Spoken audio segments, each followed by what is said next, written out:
প্রিয় শিক্ষার্থী বন্ধুরা, আপনারা কেমন আছেন? আশা করি সবাই ভালো আছেন এবং আমার ভিডিও নিয়মিত দেখছেন। আপনাদের অ্যাডভোকেট হওয়ার স্বপ্ন বাস্তবায়ন করার জন্য আমি আছি আপনাদের পাশে, অ্যাডভোকেট শহীদুল ইসলাম পারভেজ। প্রিয় শিক্ষার্থী বন্ধুরা, আশা করি সবাই ভালো আছেন, সুস্থ আছেন। আজকে আমাদের সুনির্দিষ্ট প্রতিকার আইনের সর্বশেষ ক্লাস। আজকে আলোচনা করব 39 থেকে 57 ধারা পর্যন্ত। প্রথমে স্বপন ভাইকে একটু লাইনে ডেকে নেব। স্বপন ভাই, লাইনে আসবেন। জি আসসালামু আলাইকুম স্যার। ভালো আছেন আপনি? জি স্যার, আলহামদুলিল্লাহ। আচ্ছা, তো কালকে যে বিষয় প্রশ্নটা আসছিল যে ডিসক্রিশনারি পাওয়ার, জি স্যার।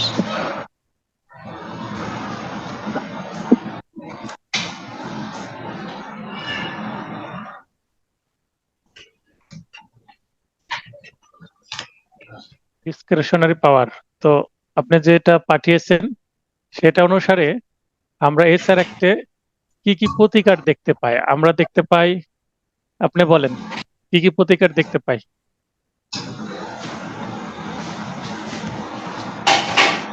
জি স্যার। হ্যাঁ, কালকে যেটা আপনি পাঠিয়েছেন এবং আপনার যেটা প্রশ্ন ছিল আপনি উত্তর দেন যে ডিসক্রিশনারি পাওয়ার কোথায় কোথায় প্র্যাকটিস করে এবং কোথায় কোথায় প্র্যাকটিস করে না। একটা ডিসক্রিশনারি পাওয়ার এবং অন্যটি ডিসক্রিশনারি পাওয়ার না, অর্থাৎ বিবেচনামূলক ক্ষমতা, বিবেচনামূলক ক্ষমতা কোনগুলো এবং কোনগুলো না।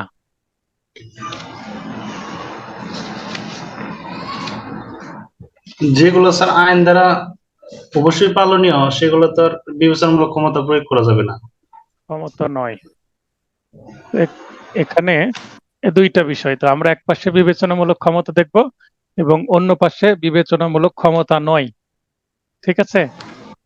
জি স্যার। আচ্ছা, এই পাশে আমরা বিবেচনামূলক ক্ষমতা নয় বলি,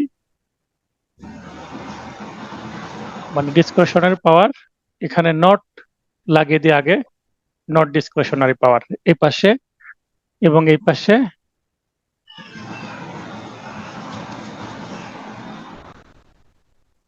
ডিসক্রিশনারি পাওয়ার। আজকে আমাদের rapid revision SR act section 3927। বলেন তাহলে কোনগুলো ডিসকাশনারি পাওয়ার নয়? যেগুলো স্যার কত কত আইন দ্বারা অবশ্যই কত কত সবগুলোই তো কত কত ধারার সেকশন? সেকশন তো এখানে 8, 9 এরকম উল্লেখ করছেন আর কি। 8, সেকশন 9 আর এটা 9। আর তাহলে ডিসকাশনারি পাওয়ার কোনগুলো? 12 দ্বারা 39। তাহলে সেকশন 12 থেকে 30 এর মধ্যে যেগুলো বলা আছে, অর্থাৎ চুক্তিপ্রবল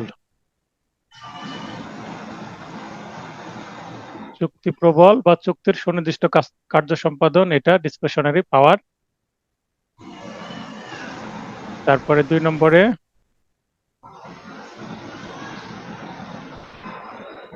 বলতে থাকেন। তারপরে দলিল সংশোধন কত ধারা? 31 দ্বারা। 131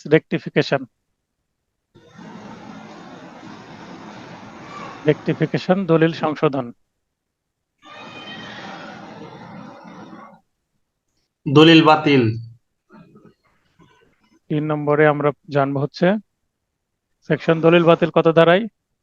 39। 35 এ কি আছে? জি স্যার। 35 কে কি আছে? দলিল রদ। 35 এ রদ আছে না? রেসিশন আছে। রেসিশন। জি। হ্যাঁ, রদ বা রেসিশন, ইংলিশটা আগে লিখে। রেসিশন,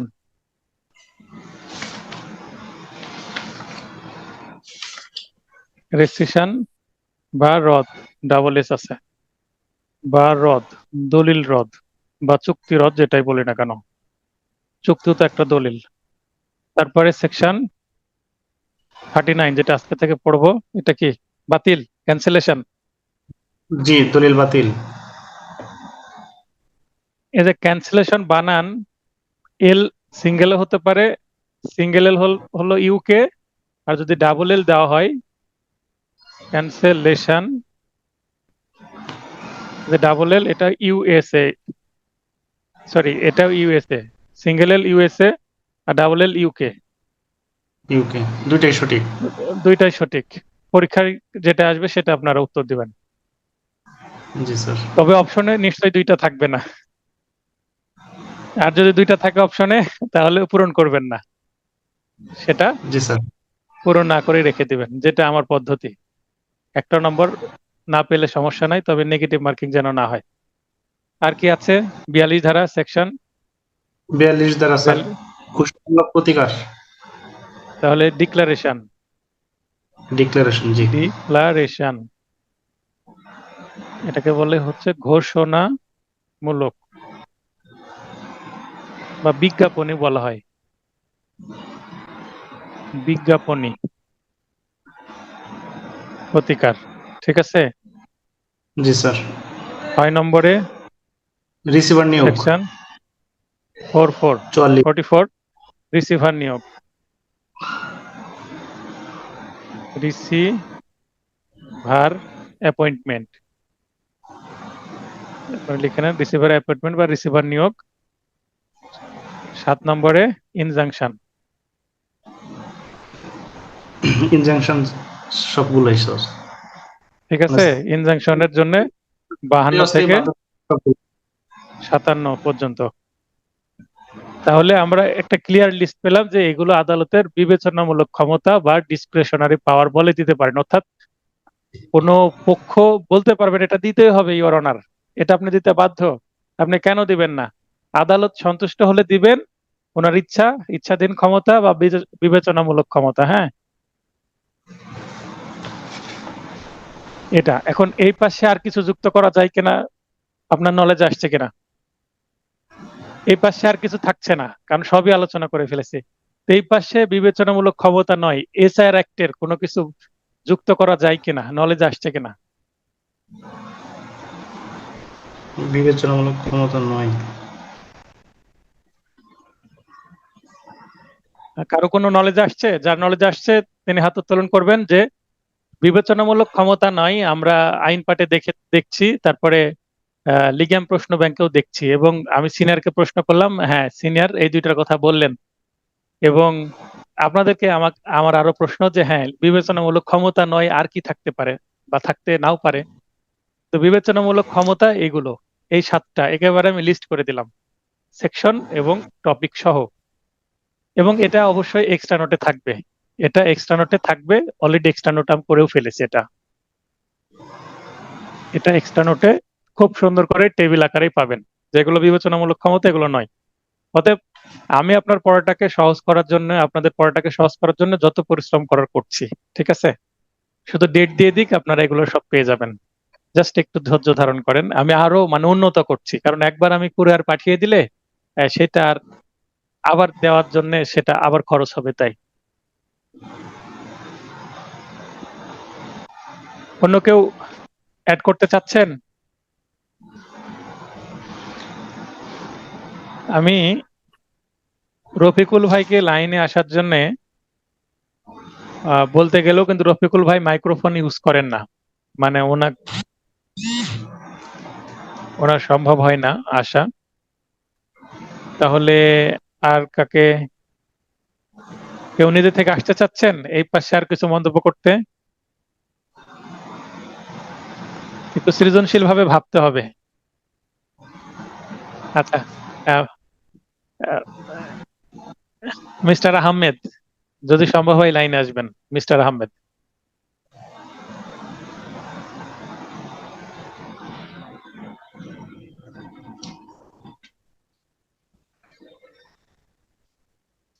আচ্ছা, রাজ্জাক ভাই লাইনে আসবেন, শরীফুল ভাই লাইনে আসবেন। আসসালামু আলাইকুম। ওয়ালাইকুম আসসালাম। রাজ্জাক স্যার, ভাই বলেন তো এই 10 পাশে এবং কিছু যুক্ত 11 দ্বারা আনা যায় কিনা?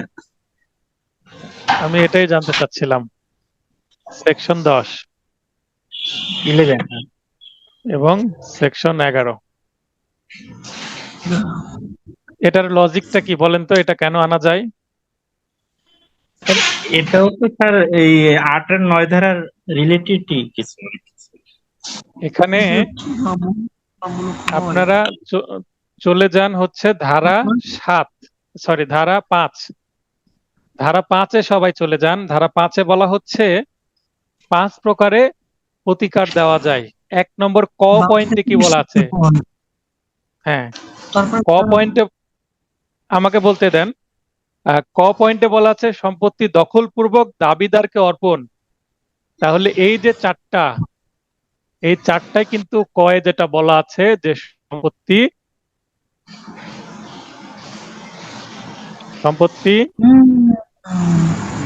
দখলপূর্বক চুক্তি প্রবল এক দাবিদারকে অর্পণ।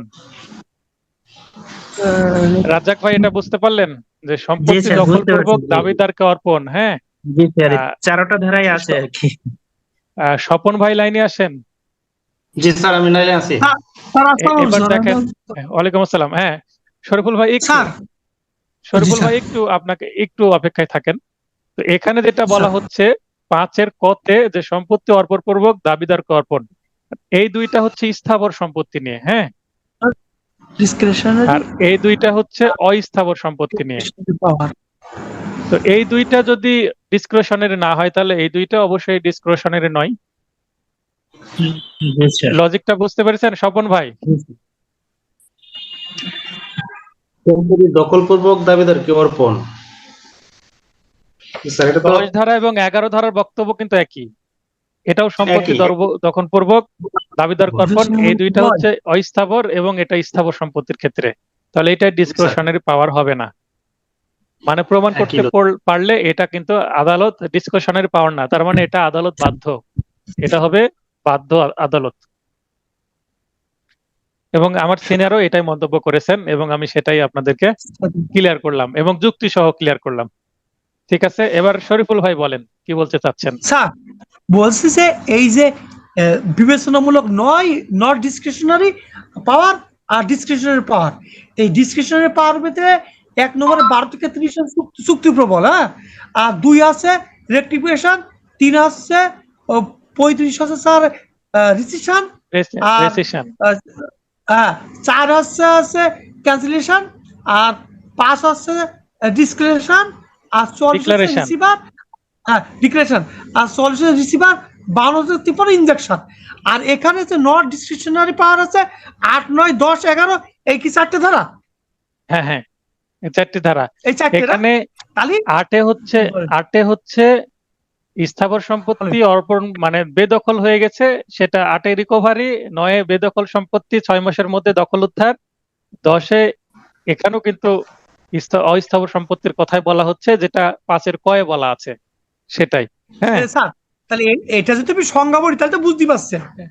হ্যাঁ, যেমন 10-এ বলা হচ্ছে সুনির্দিষ্ট অস্থাবর সম্পত্তি দখল পুনরুদ্ধার, তার মানে 8-এ যেটা বলা আছে ঠিক একই জিনিস 10-এ বলা আছে। 8-এ স্থাবর, 10 অস্থাবর। এবং 11-তে বলা হচ্ছে মালিক ব্যতীত যে কোনো ব্যক্তি দখল হতে বাদীকে অস্থাবর সম্পত্তি অর্পণ, এখানেও সম্পত্তি অর্পণের কথাই বলা হচ্ছে। অর্থাৎ এখানে 9-এর জাস্ট একটা বিকল্প হচ্ছে 11, একটা স্থাবর একটা অস্থাবর। অতএব এখানে 10 এবং 11 এটা ডিসক্রিশনারি না, এটা আদালত দিতে বাধ্য।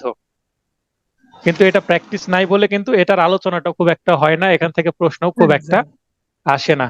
তো ঠিক আছে, স্বপন ভাই তো স্যাটিসফাইড? জি স্যার। এবং এই লিস্টটা দিয়ে তো সুবিধা হলো। বিশাল সুবিধা জি জি স্যার। স্যার।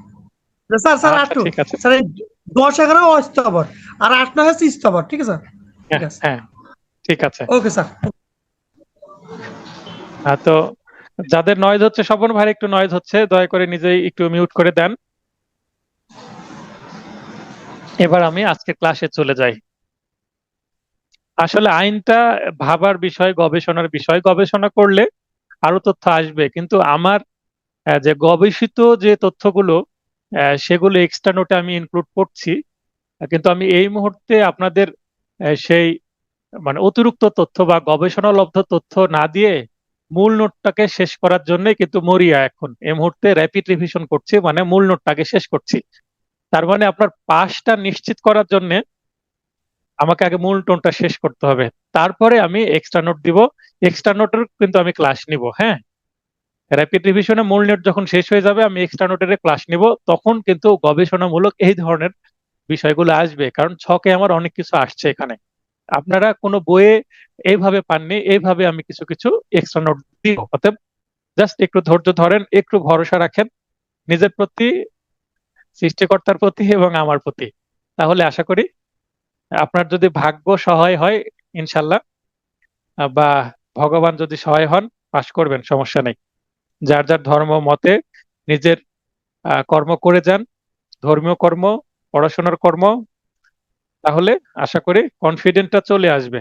আর পড়াশোনা একটা ছন্দে আসতে হবে। আমাকে আমার ক্লাস করছেন, ভিডিও দেখছেন, পরীক্ষা দিচ্ছেন, এইভাবে একটা ছন্দে চলে আসবে, একটা আন্ডারস্ট্যান্ডিং চলে আসবে আপনার। এখন আপনি বুঝতে পারবেন আমি আপনাকে বারবার বলছি না যে আপনাকে আমি 100% কমন দিব, বা 100% কমনের জন্য আমি পড়াচ্ছি, বা আমি 100% সবকিছু জানি, এটা আমি বলছি না। তবে আপনাকে পাশ করার জন্য আমি যা কিছু জানি এটা এনাফ, কারণ আমি এর থেকে অনেক কম পড়ে পাশ করেছি এক চান্সে। অতএব আমি যদি এক চান্সে পাশ করতে পারি, তাহলে আশা করি আমার স্টুডেন্টরাও পারবে, কারণ সেই নোটটাকে আমি আরো ডেভেলপ করেছি। এবং পাশ করার জন্য আসলে খুব বেশি পরিশ্রমের দরকার হয় না, যদি ওয়েটা সঠিক হয় এবং ব্যাটে বলে হয়ে যায়, মানে খুব বেশি আপনার প্রশ্নটা দেখা যাচ্ছে যে মানসম্মত প্রশ্ন হলে আপনার সমস্যা হবে না। অতএব সময় যথেষ্ট আছে। আমার আজকে আমার সিনিয়রের সাথে কথা হয়ে যায়, স্যারকে বলছিলাম এজলাসে বসে যে স্যার কি অবস্থা। তো স্যার আজকে খোঁজ দিবেন, কালকে স্যারের কাছ থেকে নিউজ পাবো যে আসলে পরীক্ষার ডেট সম্পর্কে আমি একটা মানে অথেন্টিক আপডেট পাবো। আগামীকালকে সিনিয়র আমাকে জানাতে চেয়েছেন, তো দেখা যাক বার কাউন্সিল এর মধ্যে নোটিশ দিচ্ছে কিনা। তবে স্যার বলল 10 তারিখের মধ্যে নোটিশ আসবে, এটা কনফার্ম। এবার আমরা চলে যাব 39 ধারায়। 39 ধারায় আমরা একটু আগে জানলাম এটা ক্যান্সেলেশন আছে।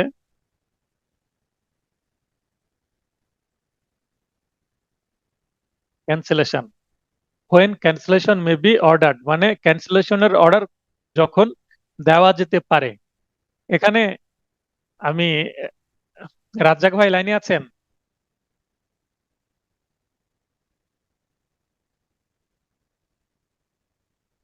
আচ্ছা, আমি অন্য একজন স্টুডেন্টকে আমি লাইনে ডেকে নিই।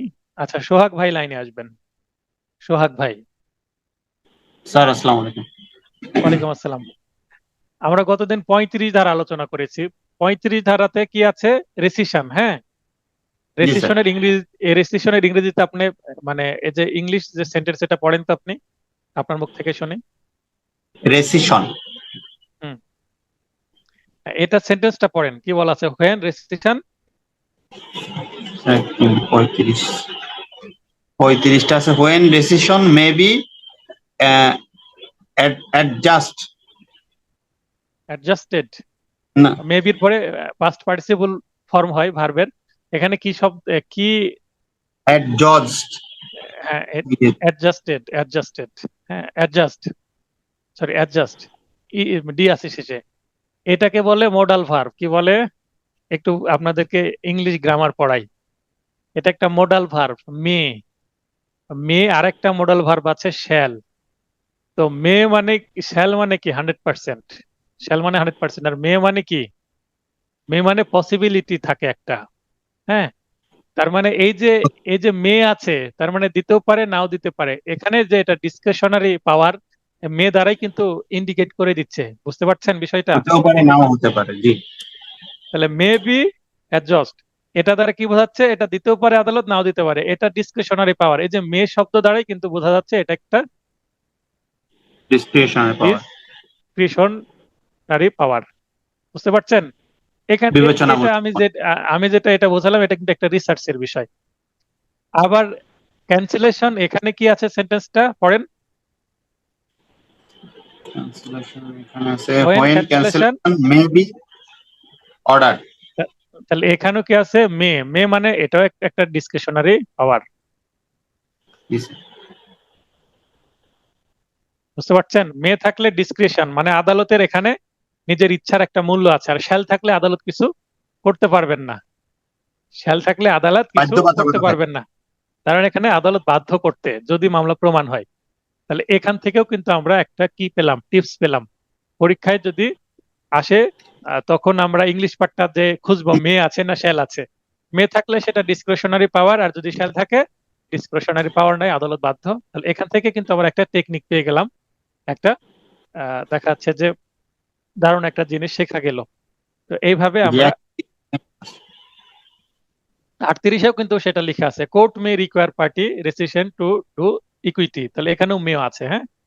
তো মে থাকলে জি। ডিসক্রিশন, এটা আমরা শিখে নেব। তাহলে মে ইকুয়াল টু ডিসক্রিশন, এটা আমরা নোটে লিখে নেন, কোথাও লিখে নেন, তাহলে আপনাদের মনে থাকবে। এটা খুবই কাজের এটা একটা টিপস, যে মে ইকুয়াল টু ডিসক্রিশন এসআর অ্যাক্টের ক্ষেত্রে। তাহলে যখন বিলুপ্তি বা নাকচের আদেশ দেওয়া যেতে পারে, অর্থাৎ ক্যান্সেলেশন করা যেতে পারে একটা ইনস্ট্রুমেন্ট, যে কোনো ব্যক্তি যার বিরুদ্ধে কোনো লিখিত চুক্তি অবৈধ বা বাতিলযোগ্য। তাহলে অবৈধ, অবৈধর ইংরেজি কি? অবৈধ ইংরেজি হচ্ছে ইলিগ্যাল, জি। আর বাতিলযোগ্য ইলিগ্যাল, বা এখানে আমরা আরেকটা শব্দ ইউজ করতে পারবো ভয়েড। আর বাতিলযোগ্যর ইংলিশ হচ্ছে ভয়েডেবল, হ্যাঁ, ভয়েডেবল। আর যেটা যেটা ভয়েড সেটা কিন্তু শুরু থেকেই ভয়েড, তার মানে তার জন্মই হচ্ছে দেখাচ্ছে যে ভয়েড অবস্থায়। আর যেটা ভয়েডেবল তার মানে এটা, যেটা ভয়েডেবল সেটা কিন্তু ভয়েড না, ভয়েডেবল। স্বপন ভাই বলছে স্যার 8 ধারাতে তো মেয়ে আছে, আচ্ছা সেটা নিয়ে পরে দেখছি কেন মেয়ে আছে। তো ভয়েড হচ্ছে যেটা শুরু থেকেই ভয়েড, আর ভয়েডেবল এটা হচ্ছে যখন সেটা ভয়েড মর্মে ক্যান্সেল করা হবে, মানে এটাকে ভয়েডেবলকে যতক্ষণ না ক্যান্সেল করা হচ্ছে, ক্যান্সেল করা হওয়ার পরে সেটা কি হয়ে যাবে, ভয়েড থেকে হয়ে যাবে, ভয়েডেবল থেকে হয়ে যাবে ভয়েড। তাহলে আমরা যেটা কি বুঝলাম, ভয়েড প্লাস ক্যান্সেল, মানে ভয়েডটাকে যদি আমি ক্যান্সেল করে দিই ইকুয়াল টু সেটা, sorry, voidable plus cancel equal to void. তার মানে ভয়েডেবল দলিলটাকে আমি যখন ক্যান্সেলের আবেদন করব ক্যান্সেল হয়ে যাবে, তখন সেটা ভয়েড হয়ে যাবে। অর্থাৎ বাতিলযোগ্য দলিল যখন বাতিল করার জন্য আমি আবেদন করব, আদালত সেটা ডিক্রি দিবেন তার বিবেচনামূলক ক্ষমতা বলে, তখন সেটা বাতিলের খাতায় চলে যাবে। তার মানে বাতিলযোগ্য দলিল যতক্ষণ না বাতিল করা হচ্ছে ততক্ষণ সেটা কি আছে, চালু আছে, মানে সেটা কার্যকারিতা আছে। আর ভয়েড দলিল শুরু থেকে কোনো কার্যকারিতা নাই, মানে ডেড। আর ভয়েডেবল সেটা ডেড না, জীবিত আছে, যতক্ষণ না ক্যান্সেল করা হচ্ছে ততক্ষণ সেটা ডেড হচ্ছে না, এই সেন্সটা থাকতে হবে। তার মানে কারোর কাছে যদি কোনো ভয়েড দলিল থাকে, এই দলিলটা নিয়ে সে যদি কোনো কিছু করতে যায় সেটা কোনো কাজে দিবে না। কারো কাছে ভয়েড দলিল আছে, সেটা নিয়ে সেই জমির যদি হয়, তাহলে সে যদি নাম খারিজ করতে যায়, মিউটেশন করতে যায়, নাম খারিজের ইংরেজি হচ্ছে মিউটেশন, নিজ নামে নাম খারিজ করে নেওয়া, আলাদা হোল্ডিং খুলে নেওয়া, একটা দেখা যাচ্ছে যে মিউটেশন খতিয়ান বা মিউটেশন রেকর্ড পাবে, যেটাকে বলা হচ্ছে প্রস্তাবিত খতিয়ান পাওয়া যাবে। তো প্রস্তাবিত খতিয়ান করে নেওয়ার জন্য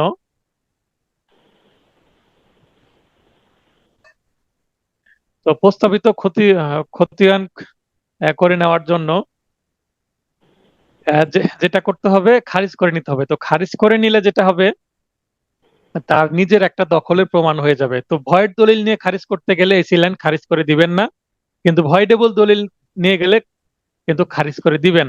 আমার কাছে এই মুহূর্তে গত সপ্তাহে একটা মামলা আসছে, মামলাটার বিষয়বস্তুটা আপনাদেরকে বলি। যে মায়ের সম্পত্তি, হিন্দু মহিলা, হ্যাঁ, হিন্দু উমেন, একজন হিন্দু ভদ্র মহিলা, আর তার ছেলে আছে, মেয়েও আছে। তো ওনার 2টা মেয়ে তার সম্পত্তি কি করেছে, বিক্রয় করে দিয়েছে অপর একজন ব্যক্তির কাছে। তাহলে ইনার 2টা মেয়ে আছে, মনে করেন D1, ডটার 1, ডটার 2। এই 2জন ব্যক্তি, তৃতীয় কোনো ব্যক্তি যার নাম দিলাম পি, ইনার কাছে তার একটা সম্পত্তি বিক্রয় করেছেন, এখন দাবি করছে উত্তরাধিকার সূত্রে আমরা এই সম্পত্তি মায়ের কাছ থেকে পেয়েছি। তো হিন্দু আইন অনুসারে স্ত্রী ধন মানে একজন মহিলা 3 উপায়ে স্ত্রী ধন পেতে পারে, তার মধ্যে উত্তরাধিকার সূত্রে পাওয়ার কোনো সুযোগ নাই, অর্থাৎ বাবার সম্পত্তিও পাবে না, মায়ের সম্পত্তিও পাবে না, যতক্ষণ না দান করছে। নর্মালি যে সাকসেশন অনুসারে পাবে না। তো এই কারণে যেহেতু এরা দাবি করছে এই সম্পত্তিটা তার, এখন যে দলিল মূল্যে যেই সম্পত্তিটা তার মা আবার অন্য একজন ব্যক্তির কাছে পেয়েছিলেন, মনে করেন কে এর কাছ থেকে কিনেছিলেন, তার মা কে এর কাছ থেকে আহ, এই D1 D2 কিভাবে পেলো এই হিন্দু মহিলার কাছ থেকে, সেইটা কিন্তু ব্যাখ্যা নাই দলিলের মধ্যে। জাস্ট বলছে যে আমার মায়ের সম্পত্তি আমরা পেয়েছি, এটা আমরা পিয়ের কাছে বিক্রয় করেছি। এখন পিয়ের কাছে বিক্রয় করেছে, একটা বিক্রয় দলিল হয়েছে। এই দলিলটা হচ্ছে 1969 সালের দলিল। এই দলিলটা এখন বাতিলের জন্য আমি মামলা করব, এই সপ্তাহে ফাইলিং করে ফেলবো আশা করছি। তো এটা একটা ভয়েডেবল, তার মানে এটা দিয়ে এক নাম খারিজ করে ফেলেছে কে, এই মিস্টার পি। ইনি যেহেতু D1 D এই দুই বোনের কাছ থেকে কিনেছেন সম্পত্তিটা, এই দলিল দিয়ে উনি নাম খারিজ করে ফেলেছেন। নাম খারিজ করার পর জমিটা দখল নেওয়ার চেষ্টা করছেন, কিন্তু এই যে হিন্দু মহিলার যারা ছেলেরা আছে তারা বুঝতে পারছে যে পি এটা নেওয়ার চেষ্টা করছে, কিন্তু হিন্দু আইনে তো বোনেরা পাবে না সম্পত্তি, কিভাবে পেল? এসি ল্যান্ডে আবেদন করেছে, এসি ল্যান্ডে আমি হিয়ারিং গিয়েছিলাম, এসি ল্যান্ড আমাকে বলছে যে হ্যাঁ আমি মেনে নিচ্ছি এটা একটা দলিল যেটা আসলে এভাবে সম্পত্তি পায় না, এটা একটা ভয়েডেবল দলিল। আমি বললাম মেনে নিচ্ছে এটা ভয়েডেবল দলিল। তা বলছে আপনি কি জানেন ভয়েডেবল দলিল অনুসারে কি খারিজ দেওয়া যায় না? আমি বললাম খারিজ দেওয়া যায়। তা বলছে যেহেতু খারিজ দেওয়া যায় এটা তো আমি বাতিল করতে পারবো না। তো আমি পার্টিকে আগে বলেছিলাম যে এটা অন্য ব্যক্তির মাধ্যমে মামলাটা হয়েছিল, মানে এসিল্যান্ডের কাছে খারিজ বাতিলের দরখাস্ত করেছিল। তো আমি প্রথমে সেদিন বলছিলাম হিয়ারিং এ যে আমার কাছে আসলে কিন্তু আমি দলিল বাতিলের জন্য পরামর্শ দিতাম। তো এসিল্যান্ড বলল যে আমি এভাবে লিখে দিচ্ছি এটা বাতিলযোগ্য দলিল, আর বাতিলযোগ্য দলিল যতক্ষণ বাতিল না হচ্ছে ততক্ষণ আমি এসিল্যান্ড এটাকে খারিজ বাতিল করতে পারি না। অতএব আপনি সংশ্লিষ্ট আদালতে দলিল বাতিলের মামলা করে বাতিল করে যদি ডিক্রি নিয়ে আসতে পারেন তাহলে আমি এটা বাতিল করব, এই মর্মে উনি কি দিয়েছেন, আদেশ দিয়ে দিয়েছেন। তো এটা আমি ব্যাখ্যা দিলাম এবং এই উদাহরণটা দিলাম, তাহলে আপনাদের বুঝতে হবে যে ভয়েডেবল দলিল বা বাতিলযোগ্য দলিল দিয়েও কিন্তু কাজ হয়, অর্থাৎ এটার কার্যকারিতা আছে। তাহলে যদি প্রশ্ন আসে ভয়েডেবল দলিল দিয়ে কি এই কোনো কাজ করা যায় বা কার্যকারিতা আছে, আছে। যতক্ষণ না সেটা বাতিল করা যাচ্ছে সেটা বাতিল হবে না। বাতিলযোগ্য দলিল বাতিল করা যায়, বাতিল না করলে কিন্তু এটার কার্যকারিতা থেকে যায়।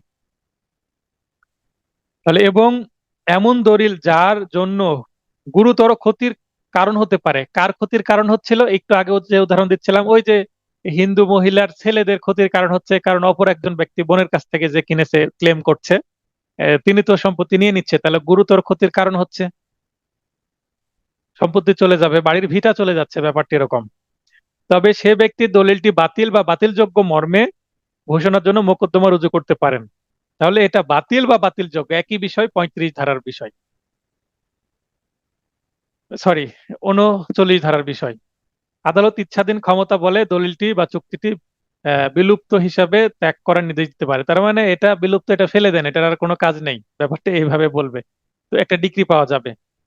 নিবন্ধনকৃত দলিলের ক্ষেত্রে ডিক্রির কপি রেজিস্ট্রি অফিসার বরাবর প্রেরণ করতে হবে, অর্থাৎ যে সাব রেজিস্ট্রার অফিসে সেই দলিলটা কি হয়েছিল, রেজিস্ট্রি হয়েছিল, সেই দলিল এর একটা মানে ডিক্রির কপিটাও সেখানে পাঠাতে হবে, কারণ সেখানে যে ভলিউম আছে ভলিউমের সাথে সেটা অ্যাটাচ করতে হবে, কারণ সেখানে সংশ্লিষ্ট আদালত যে ডিক্রিটা দিল সেটা জানানো হলে যদি ওই দলিলের আবার সার্টিফাইড কপি কেউ নিতে চায়, সার্টিফাইড কপি দেওয়ার সময় সেটা আর ইস্যু করবে না যে এটা একটি বাতিলযোগ্য দলিল ছিল, সেটা বাতিল হয়ে গেছে, আদালতের ডিক্রি আছে, অতএব এটা আর সার্টিফাইড কপি দেওয়া যাবে না, দিলেও জাস্ট মন্তব্যটুকু দিবে। অফিসারের বহিতে ও দলিলের নকলে বিলুপ্তির বিষয়ে লিপিবদ্ধ করা নির্দেশ দিতে পারেন, যেটা আমি বলেই ফেললাম। কিছু উদাহরণ আছে, প্রতারণামূলকভাবে কৃত জাহাজের বীমা পলিসি বিলুপ্ত। আর একটা জাহাজ যেটা আসলে আনফিট একটা জাহাজ, পানিতে নামানোর যোগ্য নয়, একটা লং মানে অনেকগুলো পণ্য নিয়ে জাহাজ বলতে এখানে শিপ, যেমন টাইটানিক শিপের মতন শিপ, তো এই শিপ নিয়ে কোনো কার্গো বা কোনো কিছু নিয়ে যাচ্ছে, তো সেটার বীমা করা আছে, বীমা কোম্পানির থেকে মোটা অঙ্কের বিমার টাকা হাতানোর জন্য এই একটা প্রতারণামূলক ভাবে বিমাটা করেছে। করার পর যথারীতি তাদের পরিকল্পনা অনুসারে জাহাজটা ডুবে গেছে, মাল ক্ষয়ক্ষতি হয়েছে। যাদের মাল তাদের টাকা বীমা কোম্পানি দিবে, এবং জাহাজের ক্ষতি হলো সেটার টাকা বীমা কোম্পানি দিবে। তো বীমা কোম্পানি যদি দেখতে পারে যে এই দলিলটা যেটা হয়েছে, মানে বিমার যে ডিড, বিমার যে পলিসিটা করা হয়েছে, এই পলিসিটা বাতিলযোগ্য, কারণ এটা প্রতারণামূলক ভাবে করা হয়েছে, কারণ জাহাজটা আনফিট ছিল বা তাদের পরিকল্পনাই ছিল এটা, তখন সেটা বাতিল করতে পারবেন, তখন বীমা কোম্পানিকে আর কোনো টাকা পয়সা দিতে হবে না। জিম্মাদারি, জাল দলিল বিলুপ্তি, ব্যাংক ব্যাকডেটে সম্পাদিত ইজারা সংক্রান্ত দলিল বিলুপ্তি। ব্যাকডেটে বলতে আজকে তারিখ চলছে যেটা, তার 1 মাস 2 মাস বা তার আগের একটা ডেটের কি করা হলো, একটা দলিল তৈরি করা হলো। তার মানে সময় চলে গেছে, কিন্তু মনে হচ্ছিল যদি এটা 2 মাস আগে একটা দলিল করা থাকতো আজকে বেনিফিট হতাম। এটাকে বলে ব্যাকডেটে কোনো কিছু করা। ব্যাকডেটে কোনো কিছু করা, এটা কেউ যদি বুঝে না থাকে এই মুহূর্তে হাত উত্তোলন করেন, ব্যাকডেটে কোনো কিছু করা বলতে আমি বুঝিয়ে দিচ্ছি, আর বুঝে থাকলে হাত উত্তোলন করার দরকার নেই। জাহাজ ক্রয় বাবদ প্রদত্ত হুন্ডি সমূহ বিলুপ্তি। তো হুন্ডি কি জিনিস? বর্তমানে হুন্ডি সম্পূর্ণ অবৈধ, চেকের মতো একটা বিষয় ছিল হুন্ডি আগে। এখানে নিচে কিছু মন্তব্য আছে। বিলুপ্ত দলিল বিলুপ্তি বা নাকচ শুধুমাত্র বাতিল ও বাতিলযোগ্য দলিলের ক্ষেত্রে প্রযোজ্য। বাতিল দলিল আরম্ভ থেকে বাতিল, যেটা আগে বললাম। বাতিলযোগ্য দলিল যতক্ষণ না তা বাতিল ঘোষণা করে অকার্যকর করা হয় ততক্ষণ তা কার্যকর থাকে, এবং অন্যান্য বৈধ বা কার্যকর দলিল রদ করা যেতে পারে। তার মানে যে দলিলটা ভয়েড না বা ভয়েডেবল না, তার মানে যে দলিলটা স্বাভাবিক, সুস্থ, সঠিক, সেই দলিলটা বাতিল করার সুযোগ নেই, সেই দলিলটা রদ করা যেতে পারে, মানে থামিয়ে দেওয়া যেতে পারে, যেটা 35 ধারার বিষয়বস্তু। আর দলিল রদ, যেটা বৈধ, কার্যকর, প্রতারণামূলকভাবে কৃত দলিলের ক্ষেত্রে প্রযোজ্য হবে। এই জিনিসগুলো আমি এক্সট্রা নোটে আরো ক্লিয়ার করব কিছু উদাহরণ সমেত। জাস্ট আমি এখানে হ্যাশ চিহ্ন দিয়ে কিছু আপনাদের মনে রাখার জন্য টিপস দিয়েছি। আমি একটা বইয়ে পেয়েছিলাম, সেটা বুঝে আমি দিয়ে দিয়েছি। তো এখানে এবার আমরা চলে যাই 40 ধারায়। 40 ধারায় বলা হচ্ছে যে দলিল আংশিকভাবে বিলুপ্ত বা নাকচ করা যেতে পারে। তার মানে 39-এ যে বিলুপ্তর কথা বলা হলো, ক্যান্সেল, সেটারই একটা এক্সটেনশন, মানে তারই একটা শাখা, রিলেটেড ধারা। What instruments may be partially cancelled, তার মানে এটাও ক্যান্সেলের বিষয়, এখানেও মে বি আছে, তার মানে ডিসক্রিশন। যে ক্ষেত্রে দলিল যে ক্ষেত্রে একটি দলিল বিভিন্ন অধিকার বা বাধ্যবাধকতা সাক্ষ্য হয়, যে সেক্ষেত্রে আদালত তা আংশিকভাবে বিলুপ্ত ও আংশিকভাবে বহাল রাখতে পারে। তার মানে দলিলের, মনে করেন একটা দলিলে 2টা সম্পত্তির তফসিল আছে, একটা দলিলে প্রথম তফসিল আছে একটা বিষয়ে, দ্বিতীয় তফসিল আছে আরেকটা বিষয়। তার মানে এখানে 2 টুকরো সম্পত্তির কথা বলা হচ্ছে একটা দলিলে। এটা প্রথম তফসিল, এটা দ্বিতীয় তফসিল। তো এইটা নিয়ে সমস্যা, এটা নিয়ে কোনো সমস্যা নাই। তো আদালত বলবে দলিলের এই অংশটুকু বাতিল, এই অংশটুকু চালু থাক। এটা হচ্ছে আংশিক, মানে কিছুটা চলবে কিছুটা চলবে না। উদাহরণ, একটি হুন্ডিতে বিভিন্ন ব্যক্তির পৃষ্ঠাঙ্কন আছে, যার মধ্যে একজনের পৃষ্ঠাঙ্কন জাল ছিল। 5 জনের পৃষ্ঠাঙ্কনের মধ্যে একজনের জাল, 4 জনের তো সঠিক ছিল, তাহলে একজনেরটা বাতিল এবং 4 জনেরটা বহাল থাকবে। 41, যে আলোচনা করছিলাম, ধারা 41। আর 41-এ বলা হচ্ছে যে পক্ষের অনুকূলে দলিল বিলুপ্ত করা হয়েছে সেই পক্ষের নিকট থেকে ক্ষতিপূরণ আদায় করার ক্ষমতা। তার মানে একজন পাবে ডিক্রি এবং অন্যজন পাবে ক্ষতিপূরণ। এ বাদী, বি বিবাদী, মামলা চলছে, ডিক্রি ডিক্রি যদি এ পায় তাহলে ক্ষতিপূরণ অর্থাৎ কম্পেনসেশন পাবে বি, আর ডিক্রি যদি বি পায় তাহলে কম্পেনসেশন পাবে এ।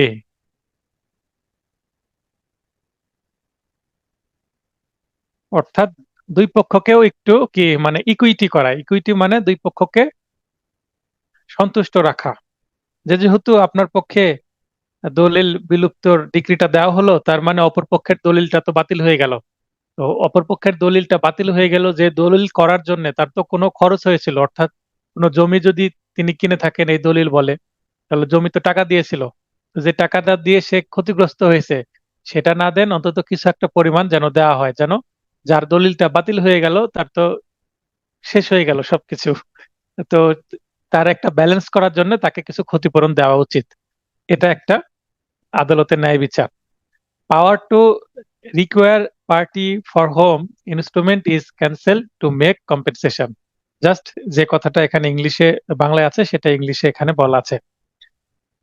দুইটা আপনাদের পড়তে হবে, যেটা ইংলিশ দিয়েছি সেটা একটু গুরুত্ব সহকারে বুঝে বুঝে পড়ার চেষ্টা করবেন, কারণ এই ইংলিশটা দিয়ে প্রশ্ন চলে আসতে পারে।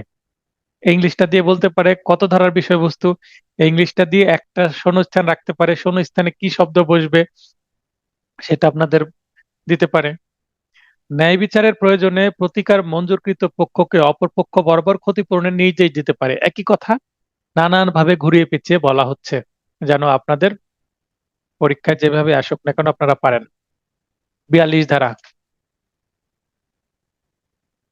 42 ধারা কি, যেটা ক্লাসের শুরুতে আমি বুঝিয়ে দিয়েছি। হ্যাঁ ঠিক আছে ভাই, স্বপন ভাই। তো 42 ধারা হচ্ছে ডিক্লারেশন শুট বা বিজ্ঞাপনী বা ঘোষণামূলক মোকদ্দমার জন্য ডেডিকেটেড একটি গুরুত্বপূর্ণ ধারা।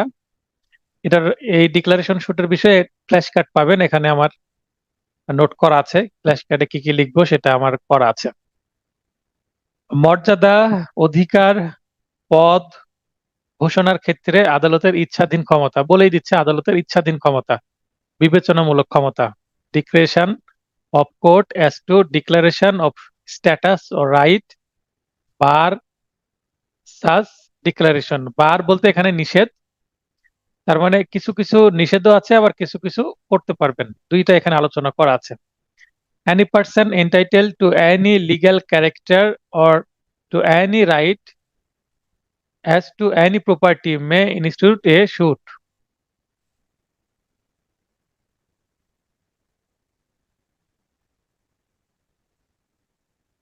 অর্থাৎ আইনানুগ পরিচয় বা সম্পত্তির সত্ত্বের অধিকারী ব্যক্তি কর্তৃক তা অস্বীকারী ব্যক্তির বিরুদ্ধে মোকদ্দমা করতে পারে। আমার একটা সম্পত্তি, আমি মালিক, আমি দখল করে ভোগ দখল করছি, অন্যরা এসে ঝামেলা করছে, এখানে ট্রেসপাস করার চেষ্টা করছে, প্রবেশ করার চেষ্টা করছে, দখল নিয়ে নেওয়ার চেষ্টা করছে, আমি কি করতে পারবো? সিআরপিসির 145 ধারায় নির্বাহী কোর্টে যেতে পারি, আবার সিভিল কোর্টেও আমরা 42 ধারায় ডিক্লারেশন শুট, যে এটা আমার সম্পত্তি, এটা ঘোষণা দিয়ে দেন যেন এই সম্পত্তি আর কেউ টাচ না করে, এটা আমার প্রপার্টি, বা এটা আমার পদ, এই পদে আমি থাকবো। একটা প্রতিষ্ঠানের কে সভাপতি হবে এ নিয়ে ঝামেলা চলছে, তো আমি সভাপতি ছিলাম এবং আইনত আমি সভাপতি থাকবো, এই বলে একটা পদের জন্য মামলা করে দিতে পারেন যিনি সভাপতি হওয়ার কথা তিনি। তাহলে যারা অস্বীকার করছে তাদের বিরুদ্ধে মামলা হবে, আর জমি যারা দখল নেওয়ার চেষ্টা করছিল বিবাদী হবে তারা।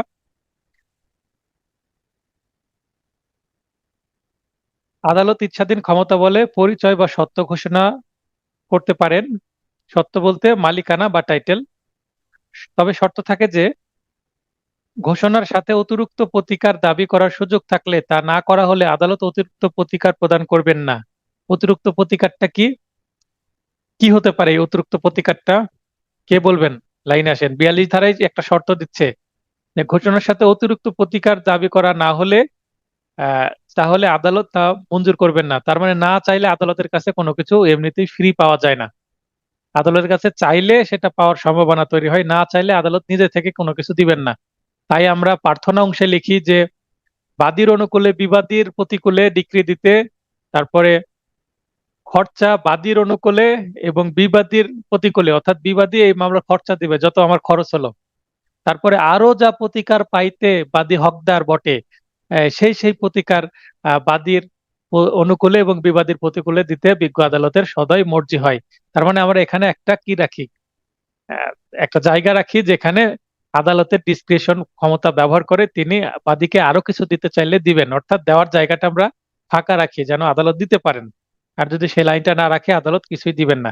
তার মানে বিকল্প প্রতিকার হিসেবে আমরা চাচ্ছি 42 ধারার বিকল্প প্রতিকার হিসেবে যেটা বলা হয়, যদি আপনাদের এই ধরনের প্রশ্ন আসে, আপনারা যেহেতু গবেষণা করছেন, আমি একটা গবেষণামূলক ভাবে একটা প্রশ্ন করি আপনাদের। 42 ধারায় যে শর্তর কথা বলা হচ্ছে যে এখানে বিকল্প প্রতিকারের কথা বলা হচ্ছে। ঘোষণার সাথে সাথে আর কি বিকল্প? এখানে বিকল্প না, অতিরিক্ত প্রতিকার। অতিরিক্ত প্রতিকার।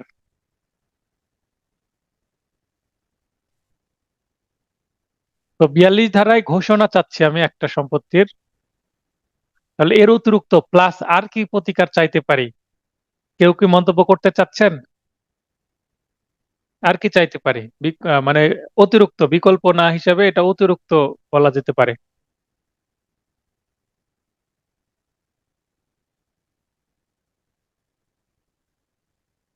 নিজে থেকে আসতে না চাইলে তো আমি তাহলে ইচ্ছা মতন কাউকে সুযোগ দিই। আচ্ছা, নন্দিনী আপু আসবেন। নন্দিনী আপু।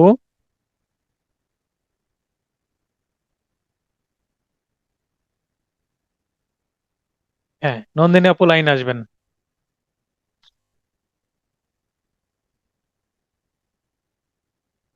আপু, সাথী নন্দিনী আপু লাইনে আসবেন, এসে বলবেন যে 42 ধারার যে শর্ত যে অতিরিক্ত প্রতিকার না চাইলে আদালত প্রতিকার দিবে না, এই অতিরিক্ত প্রতিকার দ্বারা কি মিন করা হচ্ছে সেটা কি কেউ ধরতে পারছেন?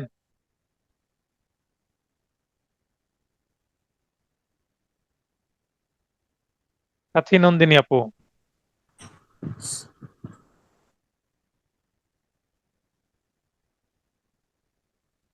আচ্ছা, সোহাগ ভাই আসেন,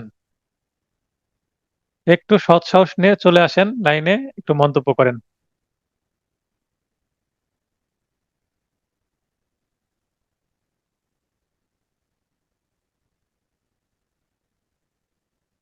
কেউ লাইনে আসতে চাচ্ছে না, ঘটনা কি?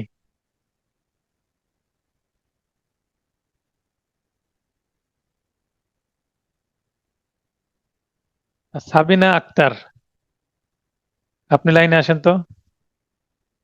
আচ্ছা, এবার অনেকে হাত উত্তোলন করেছে। জি স্যার। মোহাম্মদ, হ্যাঁ, মোহাম্মদ শফিউল্লাহ, আপনিও লাইনে আসবেন, কিন্তু অপেক্ষায় থাকেন। সাবিনা আপা, আপনি জি বলেন যে এখানে বলা হচ্ছে অতিরিক্ত প্রতিকার, শব্দটার দিকে লক্ষ্য রাখেন। এটা কিন্তু বিকল্প বলেনি। বিকল্প বলতে আমরা কি বোঝাই? বিকল্প বলতে মনে করেন এই পাশে এ আছে আর এই চিহ্ন যদি আমি দিই, এই পাশে বি দিই, এটা স্ল্যাশ চিহ্ন, এটা বিকল্প চিহ্ন, অর্থাৎ হয় এ না হয় বি, অর্থাৎ আইদার এ অর বি। তার মানে হয় এ না হয় বি, যে কোনো একজন। এটাকে বলা হয় বিকল্প, কিন্তু এটা বিকল্প না, এটাকে বলা হচ্ছে অতিরিক্ত। অতিরিক্ত মানে ইন অ্যাডিশন, উইথ। তার মানে এ প্লাস বি। এ দ্বারা 42 ধারায় মামলা, আর বি দ্বারা কি বোঝানো হচ্ছে, এটা হচ্ছে প্রশ্ন। অতিরিক্ত প্রতিকার কি চাইতে হবে? 42 ধারায় কি চাওয়া যেতে পারে? কিছু একটা বলেন। হ্যাঁ, তফাজ্জল হোসেন।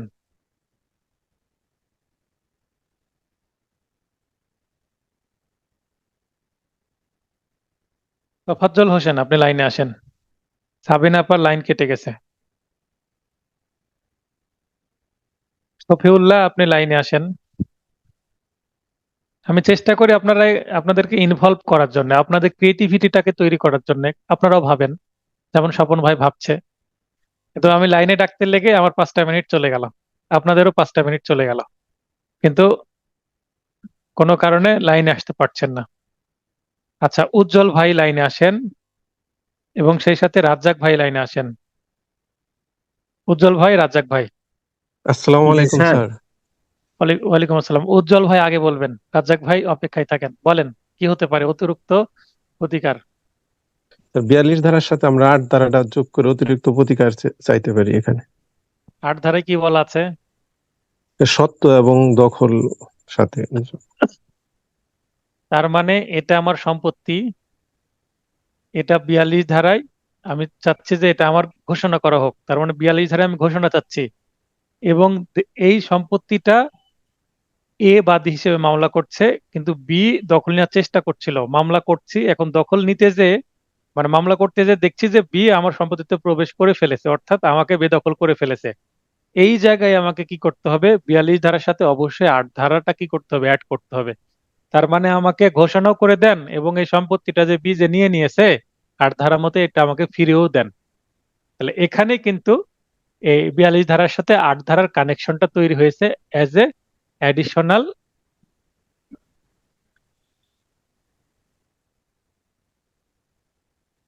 তাহলে এটা অ্যাডিশনাল একটা রেমিডি হিসাবে। ঠিক আছে, তো ধন্যবাদ। বুঝতে তো পারছেন উজ্জ্বল ভাই, খুব সহজেই বলে ফেললেন, স্মুথলি, কোনো সমস্যা হলো না। বলতে বলতে হবে ভাই, বললে ক্লাসটা ভালোভাবে ফিডব্যাক পেলে ভালো লাগে। তাহলে রাজ্জাক ভাই নিশ্চয়ই এটাই বলতে চাচ্ছিলেন, নাকি বলতে চাচ্ছিলেন অন্য জি কিছু? স্যার। এটাই যে মানে আমার যেটা ক্ষতি হয়েছে তার সাথে যে আরো কোনো ক্ষতি হলো, যেরকম সে দখলে থাকার পর উঠাই নেওয়ার পরে যে তার সম্পত্তি তো পেলো, কিন্তু সে যে কিছুদিন ছিল না, সেই যে ক্ষতিটা ওইটাও আনুষঙ্গিক ক্ষতিকার হিসেবে চাইতে হবে। হ্যাঁ, এখানে এখানে যদি দখলই ছিল, এর সাথে আরো কি যুক্ত হতে পারে, মিন প্রফিট যুক্ত হতে পারে এর সাথে। জি স্যার। মিন প্রফিট বলতে বাংলা কি, অন্তর্বর্তীকালীন মুনাফা, তাই তো? জি, অন্তর্বর্তী, জি স্যার। অন্তর্বর্তীকালীন মুনাফা চাইতে পারি আমরা। এখানে ক্ষতিপূরণ চাওয়ার সুযোগ নাই, অন্তর্বর্তীকালীন মুনাফা চাওয়া যেতে পারে, ক্ষতিপূরণও চাইতে পারি আমরা। ক্ষতিপূরণটা চাইতে পারা যেতেই পারে, কারণ আমরা কস্ট চাই মামলা, যে কোনো মামলায় যে খরচা সহ মানে কষ্টটা দেওয়া হোক। আমাকে মামলা করে তো আমার উকিল ফি দিতে হয়েছে, কোর্ট ফি দিতে হয়েছে, এটা যেন দেয়। বিবাদী ঝামেলা করেছে, বিবাদী দিবে। তো এটাও আমরা এখানে কম্পেনসেশনও চাইতে পারি, সেখানে কস্ট চাইতে পারি, কম্পেনসেশন চাইতে পারি। কিন্তু এখানে অতিরিক্ত প্রতিকার বলতে কিন্তু মিন করা হয়েছে ধারা 8কেই। ঠিক আছে, আর এগুলো কিন্তু আরো আরো এক্সট্রা কিছু আসছে। এখন যদি এখান থেকে প্রশ্ন আসে অতিরিক্ত প্রতিকার হিসেবে 8 ধারায় দখল রিকভারি করে দেওয়া, অন্তর্বর্তীকালীন মুনাফা চাওয়া যেতে পারে, খরচা চাওয়া যেতে পারে, জি স্যার। কম্পেনসেশন চাওয়া যেতে পারে, চারটাই কিন্তু এখানে সঠিক আসছে। তিনটা দিয়ে দিয়ে ঘয় অপশনে রাখলো যে সবগুলো, তাহলে সবগুলো উত্তর হবে। দেখেন এখান থেকে একটা চমৎকার এমসিকিউ প্রশ্ন তৈরি হয়ে গেল আমাদের। এটা কিন্তু আমি আগে ভাবিনি, এই মুহূর্তে আমার কল্পনায় আসলো, এটা রিসার্চ করলে তৈরি হবে। তো আমি যখন এই 42 ধারা নিয়ে প্রশ্ন তৈরি করতে যাব আপনাদের নেক্সট এমসিকিউ টেস্টের জন্য, হয়তোবা এখান থেকে প্রশ্ন চলে আসতে পারে, বা এই মুহূর্তে ক্লাসে আলোচনা করতে গিয়ে বের হলো। আবার আমি যদি ক্লাস মানে চিন্তা ভাবনা করে বের করতে যেতাম প্রশ্ন তৈরি করার সময়, কারণ আমার প্রশ্ন তৈরি করা আছে, কিন্তু সেই প্রশ্নকে আমি সবসময় কি করি, কিছুটা ডেভেলপ করি, 20-30টা প্রশ্ন নতুন দিই। ওই 20-30টা প্রশ্নের মধ্যে এটা চলে আসতে পারতো, কারণ ভাবলে ক্রিয়েটিভিটি থেকে কিছু প্রশ্ন চলে আসে। তো এই 42 ধারায় এই জিনিসটা আছে, আপনারা এখানে লাইভ ক্লাসে পেলেন, প্লাস আপনারা নোট করে নিলে খুব চমৎকার হয়। আমার ভিডিও পাবেন, ভিডিও দেখে নিব, তার মানে ভবিষ্যতে সেটা পরের বিষয়। আপনি লাইভ ক্লাসে আছেন, লাইভ ক্লাসে নোট করে নেন, সময়ের কাজটা সময়ে করে নেন, তাহলে আপনার পেন্ডিং থাকবে না। তারপর দ্বিতীয় যখন আপনি লাইভ ক্লাসটা দেখবেন, রেকর্ডেড ভিডিও, তখন আপনার সেটা রিভিশন হবে। আর আপনি এখন নোট করছেন না, জাস্ট আমার কথা শুনছেন, খাতা কলম নেননি, তার মানে আপনার এটা পড়া কানে শুনছেন, হয়তোবা সেটা বেশিক্ষণ থাকবে না। আর আপনি ভাবছেন যে পরে লাইভ ক্লাস দেখে খুব চমৎকার ভাবে নোট করে নেব, তখন নোট করা হবেও না, বা হলেও সেটা আপনার রিভিশন হচ্ছে না। তো এখন নোট করেন, ভিডিও দেখার সময় সেটা রিভিশন করেন। আর কত টিপস দিব আপনাদেরকে বলেন, এগুলো দেখা যাচ্ছে হাই স্কুলে পড়া স্টুডেন্টদের টিপস দেওয়ার মতো টিপস দিচ্ছি, যে আপনার পড়াটা কিভাবে পড়ার টেবিলে আপনি কাজে লাগাবেন। কোন ইউনিভার্সিটির টিচার লেকচার দেওয়ার সময় বলবে না যে এটা নোট করে নেন, এভাবে বলে না কখনো। আপনার ইচ্ছা হলে নোট করেন, না করলে না করেন, ব্যাপারটা এরকম। কিন্তু আমি মনে করি আমার স্টুডেন্টদেরকে আমি বলবো, আমার স্টুডেন্ট যেন সতর্ক থাকে, কারণ আপনাদের একটা গাইডলাইন দরকার বলেই তো আমার সাথে যুক্ত হয়েছেন। আবার অনেকের হয়তোবা মেধা আছে, নিজে থেকে পারবেন, তারপরও একটা প্র্যাকটিস হচ্ছে, যে কোনো কারণে হোক আমার সাথে যুক্ত হয়েছেন, আমার এফোর্ট থাকবে সর্বাত্মক লেভেলের। এরপরে শেষের যে লাইনটা আছে, যে ঘোষণামূলক মোকদ্দমার কোর্ট ফি 300 টাকা, যেটা নির্ধারিত অর্থাৎ ফিক্সড কোর্ট ফি। এখানে উদাহরণ আছে 8টি, বই থেকে অবশ্যই দয়া করে পড়ে নেবেন। উদাহরণ পড়তে গিয়ে কোনো উদাহরণ বুঝতে না পারলে সে উদাহরণের ছবি তুলে আমাকে হোয়াটসঅ্যাপে দিবেন, আমি বুঝিয়ে দিব তাকে আলাদা করে। আর বুঝতে পারলে তো মিটে গেল। তাহলে কোর্ট ফি নিয়ে এক্সট্রা নোটে একটা চার্ট থাকবে যে এসআর অ্যাক্টের যেখানে যেখানে অ্যাড ভ্যালোরাম কোর্ট ফি, যেখানে যেখানে অ্যাড ভ্যালোরামের অর্ধেক এবং কোথায় কোথায় ফিক্সড কোর্ট ফি 300 টাকা, আর সেটা আমি দিয়ে দেবো। খুব চার্ট, সুন্দর করে চার্ট দিয়ে দেবো, অতএব এটা নিয়ে প্যারা নেওয়ার বিষয় নাই। অর্থাৎ যেখানে ছড়িয়ে ছিটিয়ে আছে যে তথ্যগুলো, সেগুলোকে আমি একত্রে এক্সট্রা নোটে দিয়ে দেবো। অ্যাট এ গ্ল্যান্স, এক পলকে পেয়ে যাবেন, অতএব এটা টেনশন করার কিছু নাই। এরপরে 43 ধারায় ওই 42 ধারারই একটা এক্সটেনশন, ঘোষণার ফলাফল, ইফেক্ট অফ ডিক্লারেশন। আদালত প্রদত্ত ঘোষণা অবশ্য পালনীয়। আদালত যে ঘোষণা দিবে সেটা কি পালন না করে পারা যায়? পালন না করলে কি করবে? ধরে নিয়ে এসে সিভিল প্রাইজনে ঢুকিয়ে দিবে অথবা সম্পত্তি ক্রয় করবে, অকশনে বিক্রয় করে দিবে। তাহলে শুধুমাত্র মোকদ্দমার পক্ষসমূহ, তাদের মাধ্যমে দাবিরত ব্যক্তি, অর্থাৎ বাবার একটা মোকদ্দমার পক্ষ ছিল, তাহলে বাবা অবশ্যই এটা দায়ী। মিস্টার রহিম মোকদ্দমার পক্ষ ছিল, তার উপর এটা বাধ্যকর হবে ঘোষণা দিলে। তিনি বিবাদী ছিলেন, এখন ওই রহিমের ছেলে মেয়েরা তারাও বাধ্যকর হবে, কারণ তাদের সাথে দাবিরত ব্যক্তি তাই, বা তার রহিমের ভাই ব্রাদার যারা আছে, যতগুলো বিবাদী আছে এবং বিবাদীর আত্মীয় স্বজন সবাই কি হবে, এই ডিক্রি, যেটা ঘোষণামূলক ডিক্রি পেল বাদী, বিবাদী এবং বিবাদীর আত্মীয় স্বজন এবং ভবিষ্যতে যারা আসবে তারা নাতিপুতি সবাই বাধ্য হবে এই ডিক্রি দ্বারা। তার মানে 3 পুরুষ পরেও এসে যদি বলে যে এই সম্পত্তি দাবি করে, এই যে ডিক্লারেশনের যে ডিক্রি, এটা দিয়ে দিলেই মামলাটা কি হয়ে যাবে, সিপিসির রেস জুডিকাটাতে দোবারা দোষে বারিত হয়ে যাবে। কারণ জাস্ট আগের ডিগ্রিটা দেখিয়ে দিতে হবে। সেই ক্ষেত্রে 3 পুরুষ পরে 100 বছর পরেও যদি মামলা করতে আসে, জাস্ট একটা সার্টিফাইড কপি রেখে দিতে হবে। আপনারা সব সময় কোনো মামলা নিষ্পত্তি হলে আপনার মক্কেলদের বলবেন যে কিছু খরচ হলেও, সেটা সিভিল মামলা হোক ক্রিমিনাল মামলা হোক, অবশ্যই মামলার যে রায় সেটার কপি, সার্টিফাইড কপি রাখবেন, কারণ সেটা কাজে লাগে। 20 বছর পরে হলেও কাজে লাগতে পারে, সিভিল মামলা 100 বছর পরেও কাজে লাগতে পারে। অবশ্যই ডিগ্রির কপি রাখতে হবে, এবং সিভিল মামলা হলেও ক্রিমিনাল মামলা হলেও রাখতে হবে। কারণ চাকরির সময় বা বিদেশ যেতে গেলে পুলিশ ভেরিফিকেশনে মামলা যখন হয় কারো নামে, সবাই জানতে পারে হ্যাঁ মামলা হয়েছে, কিন্তু মামলা শেষ হলে সেটার চর্চা হয় না।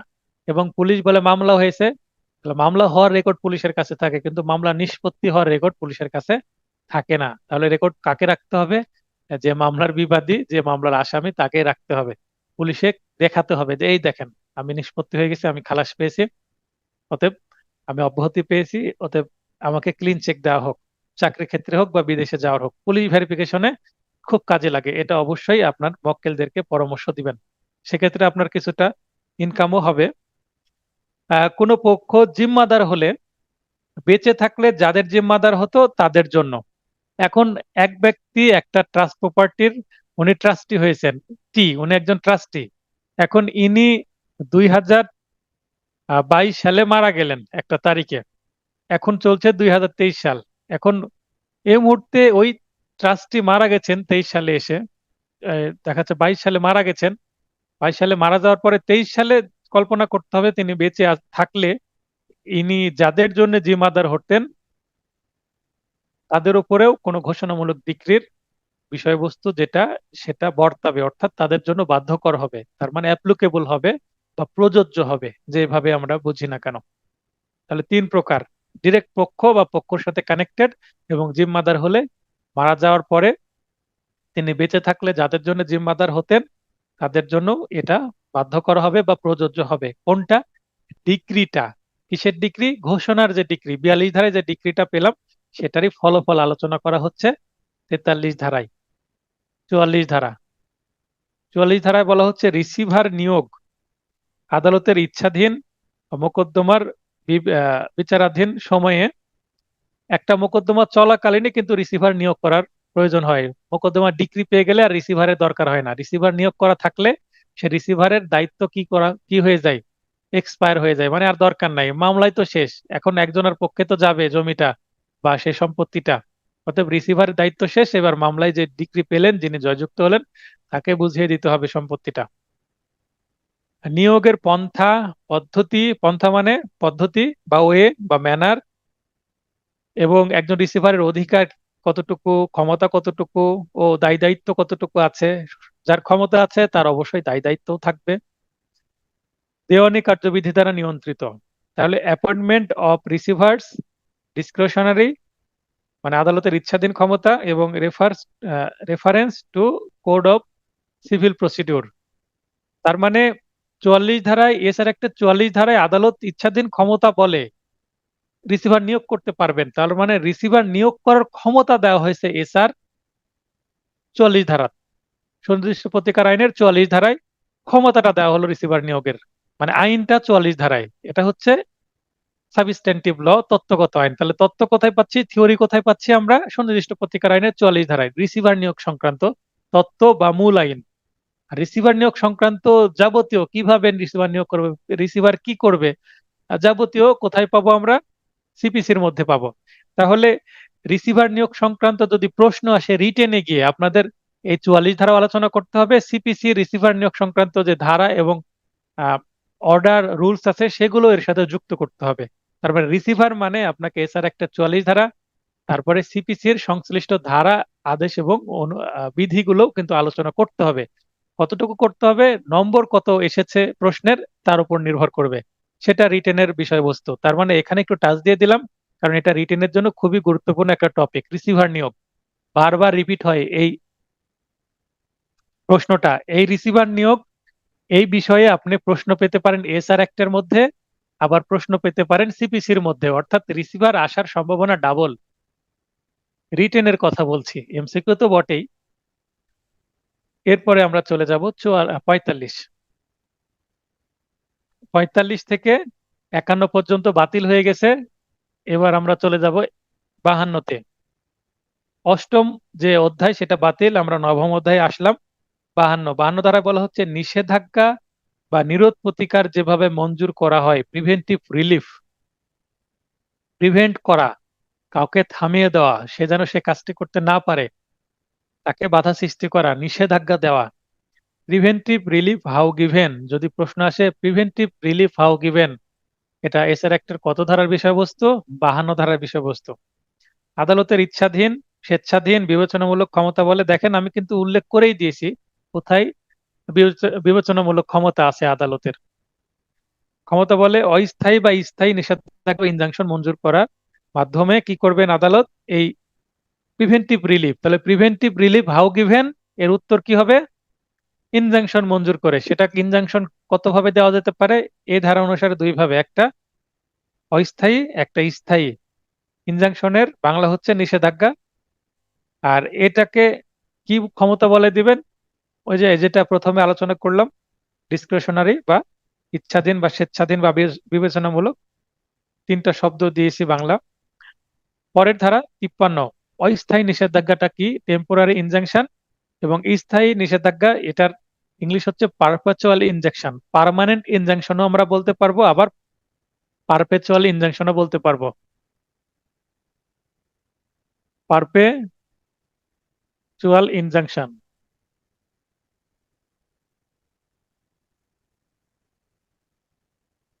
চুয়ান্ন ধারায় পারপেচুয়াল ইনজাংশনের কথা, 53 ধারায় এটা 53 ধারায় দুইটার মোটামুটি একটা ব্রিফ দেওয়া হচ্ছে। 53 ধারায় একটা temporary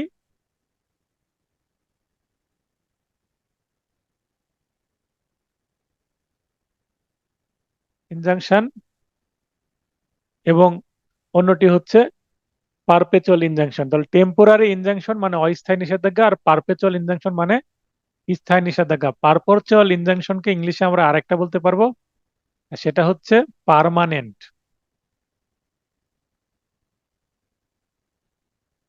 permanent injunction. Permanent injunction তো পার্মানেন্ট বলতে আমরা যে স্থায়ী সেটা আমরা আগে থেকে জানি। এখন প্রশ্ন হচ্ছে যদি 54 ধারা থেকে একটা প্রশ্ন আসে, কত ধারা থেকে? 54 ধারা থেকে প্রশ্ন আসে, তাহলে প্রশ্ন আসতে পারে 54 ধারার বিষয়বস্তু কি? অপশনে থাকলো পারপেচুয়াল ইনজাংশন, আবার থাকলো পার্মানেন্ট ইনজাংশন। অর্থাৎ 54 ধারায় কয়ে থাকলো পারপেচুয়াল ইনজাংশন, ক্ষয় থাকলো পার্মানেন্ট ইনজাংশন, অর্থাৎ দুইটা শব্দই থাকলো। ইংলিশে কি দিচ্ছে? অপশন দিচ্ছে, একটাতে পারপেচুয়াল ইনজাংশন আর একটা পার্মানেন্ট ইনজাংশন। যদি দুইটাই থাকে অপশন, তাহলে উত্তর কোনটা লিখবো আমরা? উত্তর লিখবো হচ্ছে পারপেচুয়াল ইনজাংশন। যদিও পার্মানেন্ট ইনজাংশন মানেও স্থায়ী নিষেধাজ্ঞা, কিন্তু যেহেতু আমরা বেয়ার অ্যাক্টে পাচ্ছি, মূল আইনে পাচ্ছি পারপেচুয়াল শব্দটা, তাই পারপেচুয়াল শব্দটা ইউজ করব। আবার প্রশ্ন আমি বলি, অপশনে পারপেচুয়াল আছে, পার্মানেন্ট আছে, পারপেচুয়াল মোর অ্যাপ্রোপ্রিয়েট, অর্থাৎ এটা অধিক সঠিক, তাই পারপেচুয়াল অ্যান্সার হবে। কিন্তু এমন একটা প্রশ্ন করা হলো যেখানে পারপেচুয়াল শব্দটা ব্যবহার করেনি, তার বিকল্প হিসেবে পার্মানেন্ট ব্যবহার করেছে, তখন পার্মানেন্ট শব্দটা আমরা সঠিক উত্তর হিসেবে লিখতে পারবো। তখন আমরা যদি দেখি যে পারপেচুয়াল তো নেই, পারপেচুয়াল না থাকলে আমি উত্তরই করব না, তখন এটা একটু বোকামি হবে। কারণ পারপেচুয়ালের পরিবর্তে পার্মানেন্ট শব্দটা যদি পাই আমরা, তো পার্মানেন্টকে আমরা কি করে দিতে পারবো, উত্তর করে দিতে পারবো। কিন্তু পারপেচুয়াল এবং পার্মানেন্ট যদি একসাথে থাকে, সেক্ষেত্রে আমরা পারপেচুয়ালকে মোর অ্যাপ্রোপ্রিয়েট হিসেবে আনসার করব। আশা করি এই কনফিউশনটা দূর করাতে পারলাম। 53, অস্থায়ী নিষেধাজ্ঞা বা টেম্পোরারি ইনজাংশন একটি নির্দিষ্ট সময় পর্যন্ত, অর্থাৎ এটা অনির্দিষ্ট তাই নির্দিষ্ট সময় পর্যন্ত, 2 মাস, 3 মাস, 5 মাস, 6 মাস, অথবা ডিক্রি হওয়া পর্যন্ত চলবে। মামলা ফাইলিং করলাম, করে একটা টেম্পোরারি ইনজাংশন চাইলাম, বিবাদী এই জমিতে যেন আসতে না পারে। এটা কতদিন পর্যন্ত চলবে? যতদিন পর্যন্ত মামলা চলবে। মামলা শেষ, ডিক্রি হয়ে গেছে, তাহলে সেইটা যদি ইনজাংশন রাখার দরকার হয় আদালতে, তাহলে সেটা টেম্পোরারি থেকে পারপেচুয়ালে কনভার্ট করে দিবে। তাহলে বিবাদীকে বলবে আপনি টেম্পোরারি ছিলেন, এবার ভুলে যান টেম্পোরারি, এবার আপনি পার্মানেন্ট বা পারপেচুয়াল বা চিরস্থায়ী ভাবে, এটাকে স্থায়ী নিষেধাজ্ঞা বা চিরস্থায়ী নিষেধাজ্ঞা দুইটাই বলা হয়। যেটা স্থায়ী সেটাই চিরস্থায়ী। তাহলে এখানে ইংলিশে দুইটা শব্দ পাচ্ছি আমরা, পারপেচুয়াল, পার্মানেন্ট। বাংলাতেও দুইটা শব্দ আছে, একটা হচ্ছে চিরস্থায়ী আর আরেকটা হচ্ছে স্থায়ী। মানে চিরযুক্ত না থাকলেও ওই একই জিনিসই বোঝাবে, স্থায়ী যেটা সেটাই চিরস্থায়ী। অতএব চিরস্থায়ী পড়েছি, শুধু আছে স্থায়ী, উত্তর করব না, এই বোকামি করা যাবে না। স্থায়ী থাকলেও চিরস্থায়ীর মতো একই জিনিস। তবে একই অপশনে চিরস্থায়ী এবং স্থায়ী এই ধরনের সিলি ম্যাটার্স গুলো আসার সম্ভাবনা খুবই কম। তারপরেও বলা যায় না, একটু আলোচনা করেই রাখছে। মোকদ্দমার যে কোনো পর্যায়ে মঞ্জুর করা যায়, তাহলে যদি প্রশ্ন আসে যে মোকদ্দমার যে কোনো পর্যায়ে মঞ্জুর করা যায় কোন ইনজাংশন, অস্থায়ী ইনজাংশন বা টেম্পোরারি ইনজাংশন? দেওয়ানি কার্যবিধি দ্বারা নিয়ন্ত্রিত, তাহলে এটাও দেওয়ানি কার্যবিধি দ্বারা নিয়ন্ত্রিত, যেটা 52 ধারায় আমরা অলরেডি পড়েছি।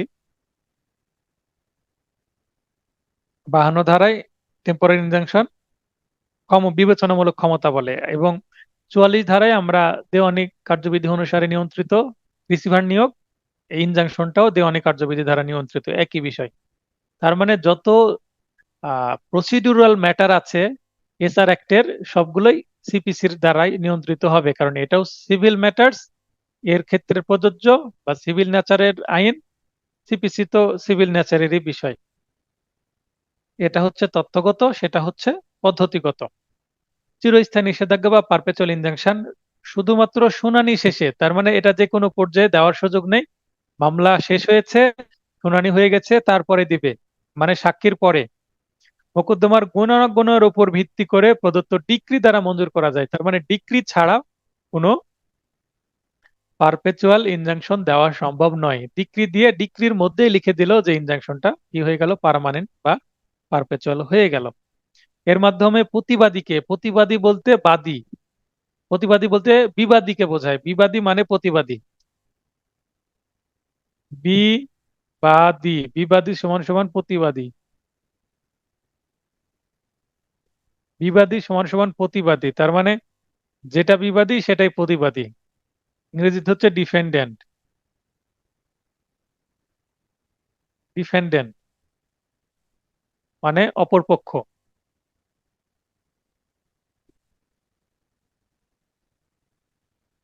তাহলে এর মাধ্যমে প্রতিবাদীকে চিরস্থায়ীভাবে বিরত থাকার নির্দেশ দেওয়া হয় এমন একটি অধিকার প্রয়োগ হতে, অথবা এমন একটি কাজ করা হতে। তাহলে কোনো অধিকার প্রয়োগ করতে পারবে না, কোনো কাজও করতে পারবে না। 54-তে চিরস্থায়ী নিষেধাজ্ঞা, চিরস্থায়ী নিষেধাজ্ঞার উপর একটা ফ্ল্যাশ কার্ড পাবেন। পারপেচুয়াল ইনজাংশন যখন মঞ্জুর করা হয়, perpetual injunction when granted. Bangla English খুব সিম্পল ইংলিশ ইউজ করা হয়েছে, খুব সহজ, এবং এই সহজগুলোই কিন্তু দিয়ে দেওয়া হয় পরীক্ষায়। এই অধ্যায় অর্থাৎ 10ম এর বিধান মতে আবেদনকারীর সপক্ষে বিরাজমান বাধ্যবাধকতা, যেটা প্রকাশ্য হোক বা অপ্রকাশ্য হোক, ভঙ্গ করাকে নিরোধ করার উদ্দেশ্যে চিরস্থায়ী নিষেধাজ্ঞা মঞ্জুর করা যেতে পারে। তাহলে চিরস্থায়ী নিষেধাজ্ঞার উদ্দেশ্য কি যদি প্রশ্ন করা হয়, প্রশ্ন করে দিলাম যে চিরস্থায়ী নিষেধাজ্ঞা মঞ্জুর মানে চিরস্থায়ী নিষেধাজ্ঞা আদালত কেন মঞ্জুর করেন বা চিরস্থায়ী নিষেধাজ্ঞা প্রদানের উদ্দেশ্য কি, তাহলে উদ্দেশ্য হচ্ছে আবেদনকারী সপক্ষে বিরাজমান বাধ্যবাধকতা, যেটা প্রকাশ্য বা অপ্রকাশিত আছে, এটাকে ভঙ্গ করা, প্রতিরোধ করতে। তাহলে এই যে বাধ্যবাধকতা, সেইটা ভঙ্গ যেন না হয়, সেটার কারণে এই চিরস্থায়ী নিষেধাজ্ঞা দেওয়া হয়। বাধ্যবাধকতা কি সেটা আমরা প্রথম দিকে জেনেছি, প্রথম ক্লাসে। চুক্তির ফলে উদ্ভূত বাধ্যবাধকতা দ্বিতীয় অধ্যায়ের বিধান দ্বারা নিয়ন্ত্রিত। দ্বিতীয় অধ্যায় কি আছে, ওই যে চুক্তির প্রবল 12 থেকে 30 ধারা পর্যন্ত। যখন প্রতিবাদী অর্থাৎ বিবাদী বাদীর সম্পত্তির অধিকারে অনধিকার হস্তক্ষেপ করে বা হস্তক্ষেপের হুমকি দেয়, তাহলে হস্তক্ষেপ করে করে মানে কি বোঝাচ্ছে, হস্তক্ষেপ করে মানে সম্পত্তিতে প্রবেশ করে গেছে, বি বি সম্পত্তির মধ্যে ঢুকে পড়েছে, এটা হচ্ছে হস্তক্ষেপ করে, মানে সমস্যা সৃষ্টি হয়ে গেছে। অথবা হস্তক্ষেপের হুমকি দেয়, তার মানে হস্তক্ষেপের হুমকি দেয় মানে ভিতরে প্রবেশ করেনি কিন্তু প্রবেশের চেষ্টা করছে, তার মানে সম্পত্তির কাছাকাছি চলে এসেছে, মানে বিপদ আশঙ্কাজনক। তখন আদালত নিম্নোক্ত ক্ষেত্রসমূহে চিরস্থায়ী নিষেধাজ্ঞা মঞ্জুর করতে পারেন। চিরস্থায়ী নিষেধাজ্ঞা মঞ্জুর করার ক্ষেত্র কয়টি? 5টি। এখানে দেখেন ক, খ, গ, ঘ, ঙ 5টি আছে, আপনারা লিখে নেন 5টি। প্রতিবাদী বাদীর জন্য সম্পত্তির জিম্মাদার। তাহলে এখানে আমরা প্রথম ক্লাসে 4টি বিষয় আমরা জেনেছিলাম, তার সাথে একটি মাত্র যুক্ত হচ্ছে। ওই 4টি বিষয় আবার কপি পেস্ট বা রিপিট হচ্ছে, যেটা আমি প্রথম দিন আহ, শিখালাম এবং দ্বিতীয় দিনে আপনাদেরকে আবার কিন্তু রিপিট করেছিলাম, আপনারা অনেকে বলতে পেরেছিলেন। তাহলে 1 নম্বরে হচ্ছে ট্রাস্ট, ট্রাস্ট সংক্রান্ত হয় যদি। 2 নম্বরে নো স্ট্যান্ডার্ড, নো স্ট্যান্ডার্ড মানে মানদণ্ড নাই। 3 নম্বরে নট অ্যাডিকুয়েট,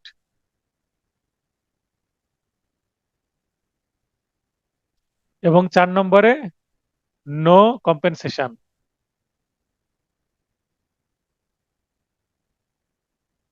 পুরো জিম্মার আংশিকভাবে বা পুরোটা জিম্মার অংশ, ক্ষতির পরিমাণ নির্ণয়ের মানদণ্ড নেই, পর্যাপ্ত ক্ষতিপূরণ পাওয়া যাবে না, আর ক্ষতিপূরণও পাওয়া যাবে না। তার মানে এখানে ক্ষতিপূরণ যা পাওয়ার কথা তার কাছাকাছি যাচ্ছে না, মানে পর্যাপ্ত হচ্ছে না। তাহলে এখানে হয়ে গেল 1, 2, 3, 4, এবং এখানে একটা নতুন পয়েন্ট যুক্ত করেছে, সেটা হচ্ছে বিচার বিভাগীয় কার্যধারা জটিলতা নিবারণের জন্য নিষেধাজ্ঞা প্রয়োজনীয় হলে।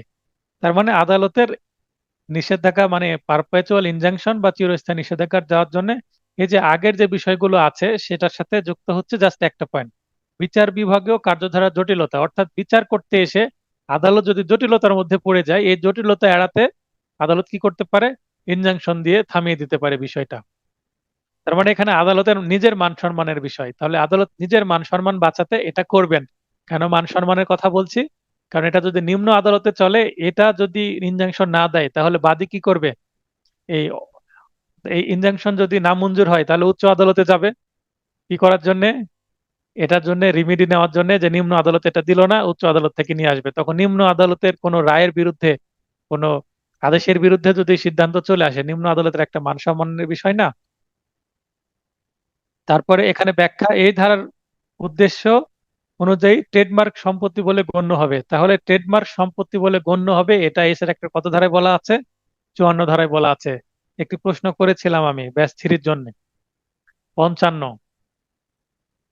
55তে বলা আছে বাধ্যতামূলক নিষেধাজ্ঞা, ম্যান্ডেটরি ইনজাংশন। এটা ইনজাংশন ম্যান্ডেটরি, ম্যান্ডেটরি ইনজাংশন হতে পারে টেম্পোরারি, আবার পারপেচুয়ালও হতে পারে। তার মানে ম্যান্ডেটরি এটা একটি বিশেষ প্রকৃতির, এটা উভয়ই হতে পারে, এটা অস্থায়ী হতে পারে, স্থায়ী হতে পারে। যখন একটি বাধ্যবাধকতা ভঙ্গ রোধ করার জন্য একটি নির্দিষ্ট কাজ সম্পাদন আবশ্যক হয়, যা আদালতের মাধ্যমে কার্যকরী করা যোগ্য, মানে আদালতের মাধ্যমে কার্যকরী করা যোগ্য, তখন বলবে যে এটা করা হোক। উদাহরণ দিচ্ছি, এর একটা বাসা, বি এর একটা বাসা, এটা এর বিল্ডিং, এইটা বি এর বিল্ডিং।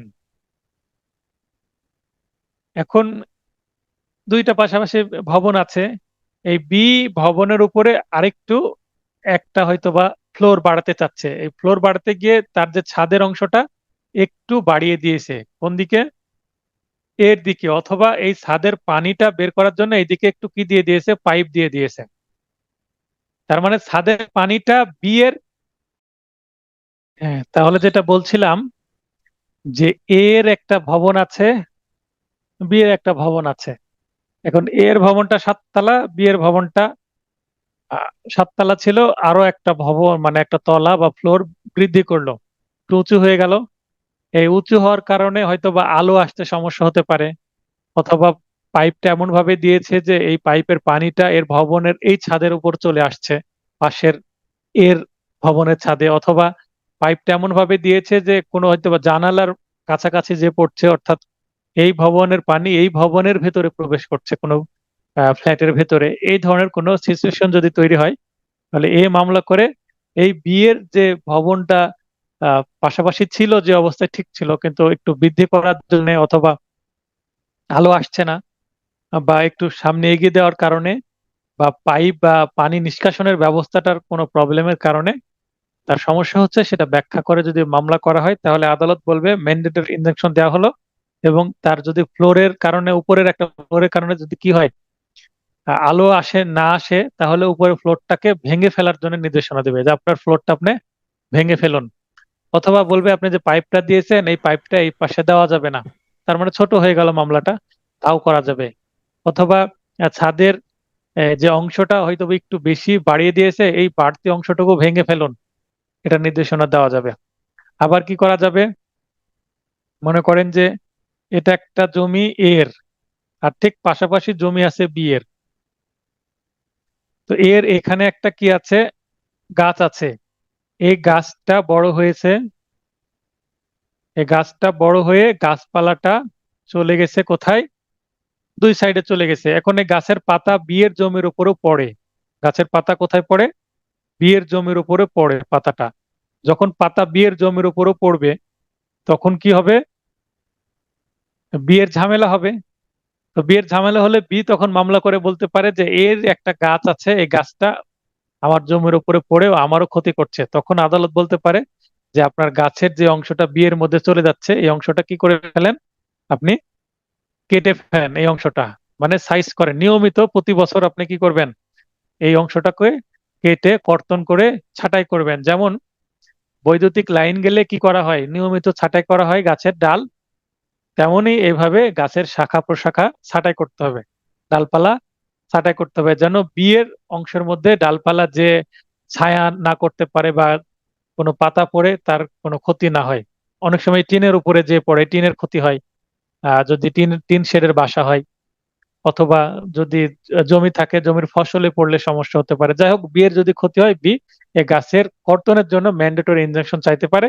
সেক্ষেত্রে বি হবে বাদী এবং এ বিবাদী ইনজাংশন পেলেও এখন এ কে বলা হবে প্রতি বছর বা 2 বছর পর পর আপনাকে এই বরাবর কাটতে হবে, যেন পাতা মানে সরাসরি যেন না পড়ে। ঝড়ে দু একটা উড়ে গিয়ে পড়লো সেটা ভিন্ন জিনিস, কিন্তু সরাসরি পড়ছে সেটা বাধা সৃষ্টি করতে পারে।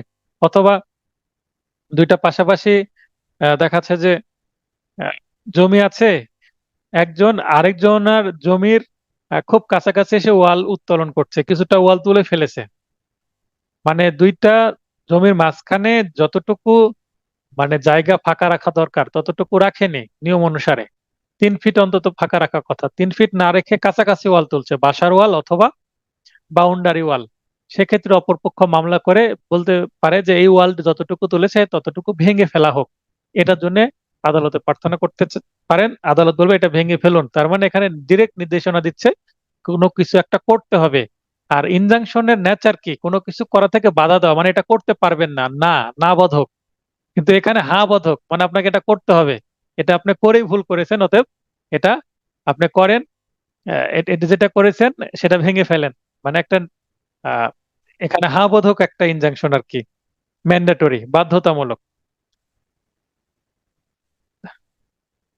2 নম্বর পয়েন্টে আমি লিখেছি যে যখন আদালত তার ইচ্ছাধীন ক্ষমতা বলে তা রোধকল্পে এবং সাথে প্রয়োজনীয় কাজ সম্পাদনে বাধ্য করার জন্য বাধ্যতামূলক নিষেধাজ্ঞা মঞ্জুর করতে পারেন। অলরেডি উদাহরণ দিয়ে বিষয়টা খুব চমৎকারভাবে বোঝাতে সক্ষম হয়েছে আমি আশা করি। তাহলে এখান থেকে আমরা একটা জিনিস বুঝতে পারছি যে নিষেধাজ্ঞার আদেশ 3 প্রকারের হতে পারে, একটা অস্থায়ী, একটা স্থায়ী এবং একটা বাধ্যতামূলক। টেম্পোরারি, পারপেচুয়াল, ম্যান্ডেটরি, এই 3 প্রকারের টোটাল আমরা ইনজাংশন পেতে পারি। এটা কিন্তু বিগত সালে একটা প্রশ্ন এসেছিল, এই কারণে 3 প্রকার বলা যেতে পারে। তাহলে ইনজাংশন সাধারণত 3 প্রকার এটা বলা যেতে পারে এই দৃষ্টিকোণ থেকে। ধারা 56তে বলা হচ্ছে নিষেধাজ্ঞা যখন প্রত্যাখ্যান বা না মঞ্জুর করা হয়, ইনজাংশন হোয়েন রিফিউজড। এখানে 11টি ক্ষেত্রে রিফিউজ করার বিধান আছে। কয়টি ক্ষেত্রে? 11টি ক্ষেত্রে। 11টি ক্ষেত্রে। তাহলে 56 ধারায় কয়টি? 11টি। এর মধ্যে একটা গাণিতিক সুন্দর মিল আছে, কে বলতে পারবেন মিলটা কি?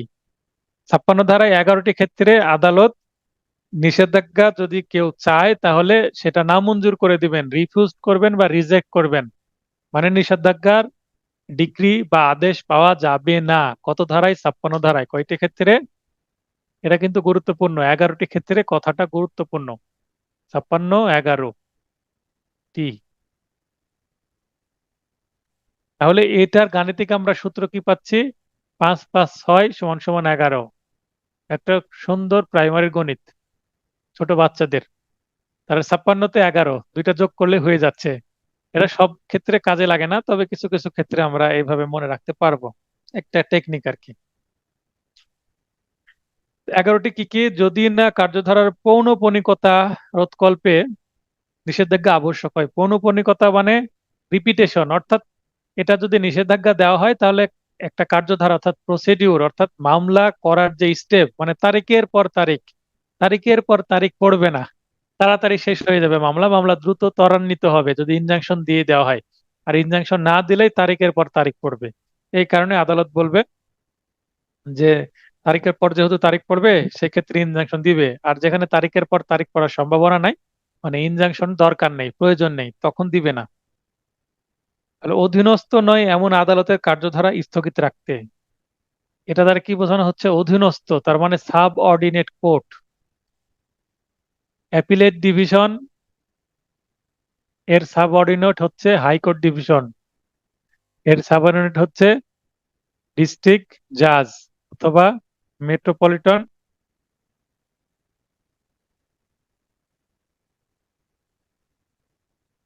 ডিস্ট্রিক্ট জাজ, মেট্রোপলিটন ডিস্ট্রিক্ট জাজ, সরি মেট্রোপলিটন, না এখানে তো মেট্রোপলিটন আসবেই না, আমি বলছি। তাহলে appellate division, high court division, district জাজ, তার নিচে আছে হচ্ছে ডিস্ট্রিক্ট জাজের পাশাপাশি আরেকজন আছেন অ্যাডিশনাল ডিস্ট্রিক্ট জাজ, তার নিচে কে আছেন? জয়েন্ট ডিস্ট্রিক্ট জাজ, তার নিচে কে আছেন? সিনিয়র অ্যাসিস্ট্যান্ট জাজ, তার নিচে কে আছেন? এজে অ্যাসিস্ট্যান্ট জাজ। স্ক্রিনে আসলো সব? হ্যাঁ এসেছে। তাহলে সর্বনিচে অ্যাসিস্ট্যান্ট জাজ, সহকারী জজ, সিনিয়র সহকারী জজ, যুগ্ম জেলা জজ, জেলা জজ, জেলা জজের পাশাপাশি আছে একই ক্ষমতা সম্পন্ন অতিরিক্ত জেলা জজ, তার হেল্পার হিসাবে, সাহায্যকার হিসাবে। তারপরে হাইকোর্ট ডিভিশন, অ্যাপিলেট ডিভিশন, এই প্রত্যেকের কিন্তু সিভিল কি আছে? এখতিয়ার আছে। মনে রাখবেন যে মহানগর দায়রা জজ, এখানে আমরা জেলা ও দায়রা জজ বলি। মনে করেন যে জেলা ও দায়রা জজ, জেলা ও দায়রা জজ।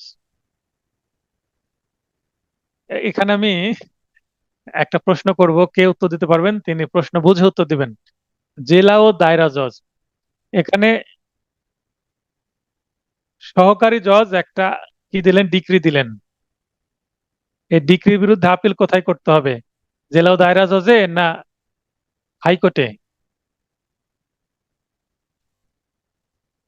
কে বলতে পারবেন? হাত উত্তোলন করেন। স্বপন ভাই লাইনে আসেন। আব্দুল বারিও লাইনে আসেন। স্বপন ভাই বলেন যে সহকারী জজ ডিক্রি দিল, তার বিরুদ্ধে আপিল কোথায় হবে? জেলা ও দায়রা জজ। মানে জেলা জজ এক কথায়। তো জেলা ও দায়রা জজ যেহেতু একই কোর্ট, একসাথেই লিখছে। বা জেলা জজে হবে না হাইকোর্টে হবে, কোনটা বলেন?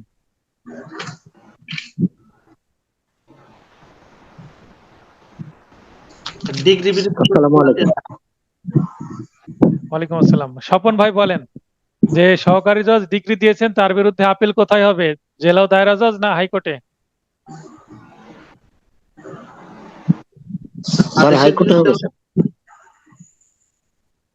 আদেশ হলে স্যার জেলা জজ, আর ডিগ্রি হলে হাইকোর্ট। আচ্ছা, তাহলে এখানে সহকারী জজ, যেটা মেট্রোপলিটন এলাকার যদি সহকারী জজ হয়, আমাদের মেট্রোপলিটন এলাকার সহকারী জজকে বলি আমরা সদর সহকারী জজ। তো এখন যদি সদর কোর্টের কোনো সহকারী জজ যদি কোনো আদেশ দেয়, তার বিরুদ্ধে আমরা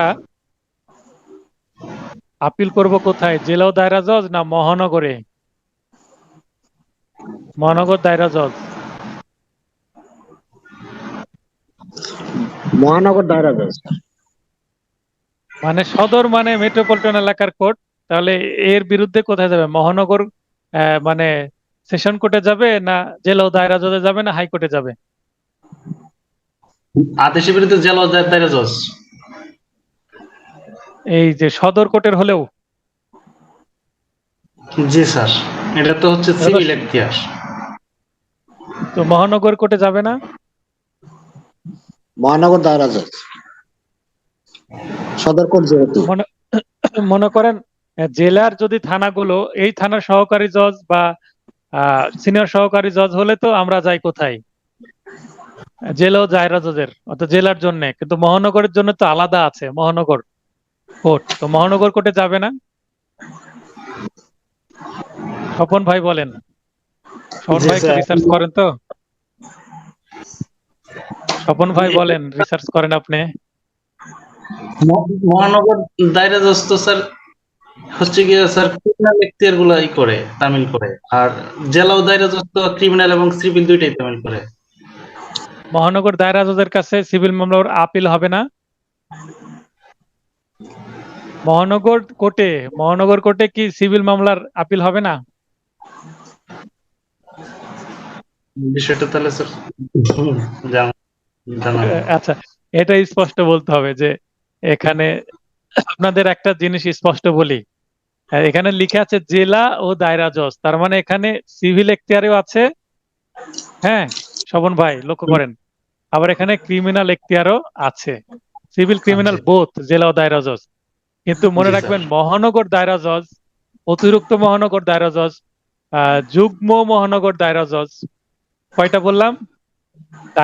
দায়রা আদালত কয়টি? দায়রা আদালত তিনটি। তাহলে তিনটির মধ্যে সর্বনিম্ন আছে যুগ্ম দায়রা জজ, সেটা তাহলে যুগ্ম মহানগর দায়রা জজ, মহানগর এলাকার যেহেতু, যুগ্ম মহানগর দায়রা জজ, অতিরিক্ত মহানগর দায়রা জজ এবং মহানগর দায়রা জজ। তাহলে মহানগর দায়রা জজ সর্বোচ্চ পর্যায়ে আছে। তো মহানগর দায়রা জজের কাছে ক্রিমিনাল মামলার আপিল করা যাবে যদি কোনো মেট্রোপলিটন ম্যাজিস্ট্রেট কোর্ট থেকে বা সিএমএম থেকে সেখানে যায়। ওকে, সেই ম্যাটারের রিভিশন বা আপিল করা যাবে, তবে রিভিশন তো যায় সরাসরি হাইকোর্টে। যাই হোক, সেটা আমরা সিআরপিসি তে আবার দেখবো। তবে বলে রাখা ভালো, এখানে মহানগর দায়রা জজ, মহানগরের মানে মহানগর যে কোর্টগুলো আছে সেটা এমএম, তারপরে সিএমএম এবং মেট্রোপলিটন সেশন জাজ, এই যে তিনটা কোর্ট, এটার অনলি ক্রিমিনাল এখতিয়ার আছে। হ্যাঁ, ক্রিমিনাল জুরিসডিকশন, যেটা আপনি বলতে চাচ্ছিলেন কিন্তু আপনি মানে স্ট্রংলি বলছিলেন না, আমি আপনার মুখ থেকে শুনতে চাচ্ছিলাম অ্যাকচুয়ালি। তো এখানে মনে রাখবে মেট্রোপলিটন ম্যাজিস্ট্রেট এবং চিফ মেট্রোপলিটন ম্যাজিস্ট্রেট, এর সাথে হচ্ছে জয়েন্ট, সরি এর সাথে এসিএমএম, তারপরে অ্যাডিশনাল চিফ মেট্রোপলিটন ম্যাজিস্ট্রেট, তারপরে আরো আছে এর সাথে জয়েন্ট মেট্রোপলিটন সেশন জাজ, তারপরে অ্যাডিশনাল মেট্রোপলিটন সেশন জাজ, এবং মেট্রোপলিটন সেশন জাজ, এই ব্যক্তিদের তাহলে কয় প্রকারের কোর্ট হলো? 1 2 3 4 5 6। এনাদের জাস্ট অনলি ক্রিমিনাল জুরিসডিকশন আছে, তার মানে তাদের কাছে সিভিল মামলার কোনো বিচার হয় না। তাহলে সিভিল মামলার জি। বিচার সেটা যদি সদর কোর্টেরও হয়, তাহলে সেটার বিরুদ্ধে আমাকে কোথায় যেতে হবে? ওই জেলা জজের কাছে যেতে হবে। জেলা বুঝতে দায়রা জজ। পেরেছেন? মানে তার মানে জেলা ও দায়রা জজ, ও যখন সিভিল মামলা যাচ্ছে জাস্ট জেলা জজ বললেই হবে, দায়রা বলার কোনো দরকার নেই। দায়রাটা আমরা সিভিল মামলার ক্ষেত্রে দায়রাটা না লেখার দরকার আছে। যদি আমরা বলি তাহলে ভুল হবে না, তবে অ্যাকচুয়ালি পারফেক্ট হবে জেলা জজ। তার মানে সিভিল এখতিয়ার সম্পূর্ণ ওই বিচারককে আমি বোঝাচ্ছি। তাহলে সদর হোক বা জেলার হোক, মেট্রোপলিটনের বাইরে হোক বা ভেতরে হোক, ওই জেলা জজের কাছে যাবে। মেট্রোপলিটনের সিভিল এখতিয়ার নাই। এটা ভাইবার জন্য একটা হট কোশ্চেন। কিসের জন্য? ভাইবার জন্য। ভাইভাতে এই প্রশ্ন ধরে। আমি যেভাবে প্রশ্ন করলাম যে সদর কোর্টের কোন আদেশের বিরুদ্ধে কোথায় যাব, তখন অনেকে মনে করে যে মেট্রোপলিটন কোর্টে যাব, মেট্রোপলিটন দায়রা জজ। কিন্তু সেখানে মেট্রোপলিটন, এখানে জেলা শব্দটা তো বলতেই পারছি না। অ্যাকচুয়ালি সেখানে সিভিল এখতিয়ার দেওয়াই হয়নি। দেওয়া তো হয়নি। এটা পড়াতে গিয়ে আমি যেটা খ পয়েন্টে আছে যে অধীনস্থ নয় এমন আদালতের কার্যধারা স্থগিত রাখতে। আমি যদি জেলা জজের কাছে যেয়ে বলি, জেলা জজের কাছে যেয়ে বলি যে একজন জয়েন্ট ডিস্ট্রিক্ট জাজ এই আদালতে একটা মামলা চলছে, মামলা নম্বর 100/2022 অপ্র ওসি, তো এই মামলাটার একটা কার্যধারা স্যার স্থগিত করে দেন, তাহলে ইনার এখতিয়ার আছে। অথবা হাইকোর্টে আমি করলাম, স্টেট জন্য অর্ডার চাইলাম হাইকোর্ট থেকে, হাইকোর্টে ইনারটা করতে পারবে। কিন্তু আমি ডিস্ট্রিক্ট জাজকে বলতে, যদি ডিস্ট্রিক্ট জাজের কাছে আবেদন করলাম যে স্যার হাইকোর্টে একটা মামলা চলছে সেটা স্থগিত করে দেন, সেটা কি সম্ভব? জি না স্যার। তার মানে বাবা সন্তানকে শাসন করতে পারবে, বাবা কি তার বাবাকে অর্থাৎ আমার দাদাকে কি শাসন করতে পারবে? জি না। তার মানে যিনি অধীনস্থ তাকে কি করা যাবে? ইনজাংশন দিয়ে তার কার্যধারা স্থগিত করে দেওয়া যাবে, কিন্তু যে উপরে আছে, আপার লেভেলে আছে, আর করা যাবে না। তাই বলা হচ্ছে অধীনস্থ নয় এমন আদালতের কার্যধারা স্থগিত রাখতে ইনজাংশন মঞ্জুর করবে না। মানে সেটা হাস্যকর হয়ে যাবে বিষয়টা। কোনো ব্যক্তিকে আইন প্রণয়নকারী কর্তৃপক্ষের নিকট আবেদন করা হতে বিরত রাখা, অর্থাৎ কেউ থানায় যে মামলা করতে চাচ্ছে, জিডি করতে চাচ্ছে, এখন সিভিল মামলা, সিভিল কোর্টে যে বললাম স্যার এই বিবাদী যেন থানায় যে আমার বিরুদ্ধে কোনো মামলা করতে না পারে, এই কথাটা ইনজাংশন দিয়ে দেন। সেটা কি দিতে পারে সিভিল কোর্ট? কেউ যদি ক্রিমিনাল মামলা করতে চায় তাহলে, বা কোনো কর্তৃপক্ষের কাছে যায়, শুধু থানার উদাহরণ দিলাম, এছাড়া যে কোনো কর্তৃপক্ষ, ডিসির কাছে কোনো আবেদন করছে, ডিসির কাছে যে কোনো বিষয়ে আবেদন করা যেতে পারে, বা কোনো যে কোনো কর্তৃপক্ষ, এখানে বলা হচ্ছে যে আইন প্রণয়নকারী কর্তৃপক্ষ, আইন প্রণয়নকারী কর্তৃপক্ষ বা আইন প্রয়োগকারী কর্তৃপক্ষ যারা আছে তাদের কাছে যদি কোনো আবেদন করা হয়, তো সেটাও কিন্তু বিরত রাখতে ইনজাংশন দিবে না, চাইলেও দিবে না। সরকারি বা বিদেশি সরকারের কোনো সার্বভৌম কাজে হস্তক্ষেপ করা হলে সেটা দিবে না।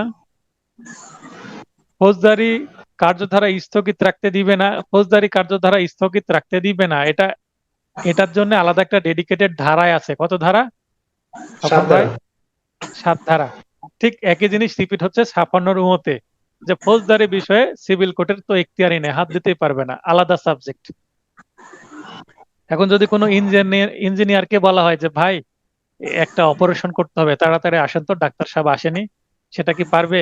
ইঞ্জিনিয়ারের কাজ তো অপারেশন করা না, মানে ওটিতে ইঞ্জিনিয়ারের কোনো কাজ নাই। তো এখানে ব্যাপারটা এরকম যে ক্রিমিনাল মামলার বিষয় ম্যাজিস্ট্রেট কোর্ট দেখবে, সেশন কোর্ট দেখবে, আর সিভিল মামলার বিষয়গুলো সিভিল কোর্ট দেখবে, আলাদা সাবজেক্ট, আলাদা বিষয়। তাই যে চুক্তির এসপি সম্ভব নয় সে চুক্তি ভঙ্গ রোধকল্পে, অর্থাৎ যে চুক্তি বাস্তবায়ন করা সম্ভবই না এমন একটা চুক্তি যে এটা আদালত বাস্তবায়ন করতে পারবে না, এখন আমি আবেদন করছি, ইনজাংশন চাচ্ছি যেন এই চুক্তিটা ভঙ্গ করতে না পারে। যে চুক্তি বাস্তবায়ন করা যাবে না সেটা ভঙ্গ করতে আমি নিষেধ করছি, মানে ব্যাপারটা একই হচ্ছে না? উল্টালে চুক্তি রোধের আমি ইনডিরেক্টলি চুক্তির যেন ভঙ্গ করতে না পারে, মানে চুক্তি কার্যকর চাচ্ছি, যদিও সরাসরি বলা আছে যে এই চুক্তি কার্যকর করা যাবে না। এখন চালাকি করে আমি ইনজাংশন চাচ্ছি 56 ধারা মতে, সেটা ইনজাংশন দিবে না, কারণ সেটা তো কার্যকর যোগ্য না, বাতিল যোগ্য চুক্তি একটা, বা বাতিল হয়ে গেছে চুক্তি, সরি। বাতিলযোগ্য হলে হবে, কিন্তু যেই চুক্তিটা যে যে ক্ষেত্রে কার্যকর করা যায় না, যে ধারাগুলো আছে, সেটা ওই ধারাগুলোর মধ্যে দেখবেন যে 21 ধারায় যেটা বলা আছে, 21 ধারা অনুসারে যেটা কার্যকর করা যায় না 8টি ক্ষেত্রে, তো সেই জিনিসগুলো ইনজাংশনও দেওয়া যাবে না। উৎপাতের পর্যায়ে পড়ে না, তার মানে নুইসেন্স, জ্বালা যন্ত্রণা, তবুও উৎপাতের অজুহাতে কোনো কাজে বিরতির জন্য। এখন বাড়ির পাশে একজন ধীরে গান বাজায়, আমি চাচ্ছি সে যেন গান না বাজায়, বা বাড়ির পাশে আমি একজন মনে করেন যে মুসলমান, একজন মুসলিম, সে প্রতিদিন ভোরে কি করে, কোরআন শরীফ পাঠ করে, এবং তার পাশের ফ্ল্যাটে একজন হিন্দু বসবাস করে। তো ইনি কোরআন শরীফ পাঠ করার কারণে হিন্দুর আবার ঘুম নষ্ট হয়। এই অজুহাতে কি করতে পারা যাবে না, কোরআন শরীফ পাঠ বন্ধ করার জন্য ইনজাংশন চাওয়া যাবে না। এটা উদাহরণ দিলাম কারণ এটা নুইসেন্সের পর্যায়ে পড়ে না। আবার 5 ওয়াক্ত যে নামাজের সময় আজান দেওয়া হয়, তার আগে এই আজান দেওয়া যাবে না মাইকে, এই বলে আদালতে ইনজাংশন চাওয়া যাবে না, কারণ সেটা উৎপাতের পর্যায়ে পড়ে না। কি কারণে, অল্প সময়ের জন্য তো সেটা দেওয়া হয়। আবার যখন পূজার সময় তারা ঢাক ঢোল পিটাচ্ছে তাদের মতো, তো তারা দেখে আজানের সময় অন্তত সেটা বন্ধ রাখা উচিত, রাখে। তো এটা নিয়ে আদালতে মামলা করতে গেলে আদালত সাধারণত এই ধরনের মামলা নিবে না, যতক্ষণ না বড় ধরনের কোনো সাম্প্রদায়িক কোনো মানে সাংঘর্ষিক কোনো ঘটনা ঘটছে সাম্প্রদায়িক। তাছাড়া আদালত এই ধরনের মামলা নিবেই না, কারণ আদালত বিব্রত বোধ করবেন এই ধরনের মামলা করতে, কারণ এটা একটা রিলিজিয়াস সেন্সিটিভ ইস্যু। তো এই ধরনের অনেক কিছু আছে, যে বাড়ির পাশে একজন কি করছে, আহ, প্রতিদিন রান্না করতে লেগে, গ্রামের বাড়িতে যেটা হয়, চুলাতে রান্না করছে, সেটার ধোঁয়া আমার বাসায় চলে আসে। তো রান্না তো করবে সে, তার রান্না তো আটকানো যাবে না, তবে ধোঁয়া আটকানোর জন্য তাকে মৌখিকভাবে বলা যেতে পারে। বলবে, আপনি কি এলাকায় কোনো সমাধানের চেষ্টা করেছেন? যদি বলেন না, তো এলাকায় আপনি সমাধান করে নেন, ইনজাংশন দিবে না, কারণ সে রান্না করতে যেন না পারে সেখানে, সেটা বলা যায় না। বিশেষ করে ঘনবসতি বা বস্তি এলাকা, এখানে এই সমস্যাগুলো হতে পারে। তো উৎপাতের পর্যায়ে পড়ছে কিনা এটা ঘটনাগত একটা বিষয়, এটা আইনে আসবে তখন যদি ঘটনাটা আসলে উৎপাতের পর্যায়ে পড়ে। এই ধরনের মামলা নিতে হলে আইনজীবীকে কিন্তু ভেবেচিন্তে নিতে হবে। বাদীর মৌন সম্মতি রয়েছে এমন ক্রমাগত লঙ্ঘন রোধে। এখন বাদী কোনো কিছু বলে না, করে, মানে সে সয়ে যায়, তাহলে অন্যায় যে করে এবং অন্যায় যে সহে, দুইজনই তো সমান অপরাধী, একটা কথা আছে, কবিতারই একটা লাইন আছে, পুরোটা বললাম না। তো অন্যায় করছে আর আমি সয়ে যাচ্ছি, কিচ্ছু বলছে না, প্রতিবাদ করছে না এক কথায়, তো প্রতিবাদ করতে হবে। প্রতিবাদ না করলে আমি আদালতে ইনজাংশন ডিরেক্ট চাইতে পারি না। প্রতিবাদের ভাষাটা এরকম হবে, প্রয়োজন আমি নম্র ভদ্রভাবে নিষেধ করতে পারি, স্থানীয় প্রতিনিধিদের কাছে আমি আগে জানাতে পারি। তো আমি মুখ বুঝে সহ্য করে গেলাম, এখন বিবাদী বলবে, স্যার এ তো কিছু বলে না তাই আমি করি। এটা তো তার যে সমস্যা হচ্ছে আমি তো বুঝতেই পারিনি স্যার, তখন এটা ইনজাংশন দিবে না। জিম্মা ভঙ্গের জন্য যখন অন্যভাবে সমপরিমাণ প্রতিকার সম্ভব। এখন জিম্মা ভঙ্গের জন্য সবসময় যে ইনজাংশন দিবে তা নয়, আমরা জিম্মা বা ট্রাস্টের বিষয় বারবার দেখছি, তবে যদি অন্যভাবে প্রতিকার দেওয়া যায় যেখানে, সেখানে আবার ইনজাংশন দিবে না। তবে জিম্মা ভঙ্গের যে চুক্তি সংক্রান্ত বিষয় যদি থাকে, সেখানে 12 ধারায় আবার কিন্তু চুক্তি প্রবলের মামলা করে ইনজাংশনের পরিবর্তে চুক্তি প্রবলের মামলা করে চুক্তির প্রবল করা যেতে পারে। সেক্ষেত্রে আর ইনজাংশন দরকার হবে না। কিন্তু আমি চুক্তি প্রবল চাচ্ছি না, ডিরেক্ট আমি ইনজাংশন চাচ্ছি। আদালত যদি দেখেন যে এখানে অন্য কোনো প্রতিকার দেওয়া যেতে পারে, মানে প্রপার্টির পরিবর্তে প্রপার্টি, বা প্রপার্টির পরিবর্তে টাকা পয়সা দিয়ে সেটেল করা যাচ্ছে বিষয়টা, সেক্ষেত্রে আদালত আর ইনজাংশন দিবেন না। যখন আবেদনকারী ও তার প্রতিনিধির আচরণ এমন হয় যে তাকে আদালতের সাহায্য হতে বঞ্চিত করে, মানে আদালতে গিয়ে যদি কোনো সিন ক্রিয়েট করে বাদী বা বাদী পক্ষের যে লোকজন যারা আছে তারা, যে আদালত সন্তুষ্ট হলো না, আদালত তাদের প্রতি কি হলো, অসন্তুষ্ট হলো, তাহলে দিবে না। এখন আদালতে নম্র ভদ্রভাবে আমরাই অনেক সিনিয়র লয়ার, আর আদালত যিনি বসেছেন সহকারী জজ, হয়তোবা উনি 6 মাস আগেই কি হয়েছেন, সুপারিশ প্রাপ্ত হয়েছেন, মানে নতুন একজন বিচারক। তো তো তার হয়তো বা নাতির বয়সের বা ছেলের বয়সের, তাকেও ইওর অনার তারপরে স্যার স্যার করে আমরা সম্বোধন করছি, বা অনেক সিনিয়র লয়ার সম্বোধন করছেন, সেই সম্মানটা দেওয়া হচ্ছে। এখন আমি যাচ্ছি এমন স্টাইলে যে আমি তাকে স্যার স্যার করছে না। কিছুদিন আগে আমাদের রাজশাহী কোর্টে একটা ঘটনা ঘটেছিল।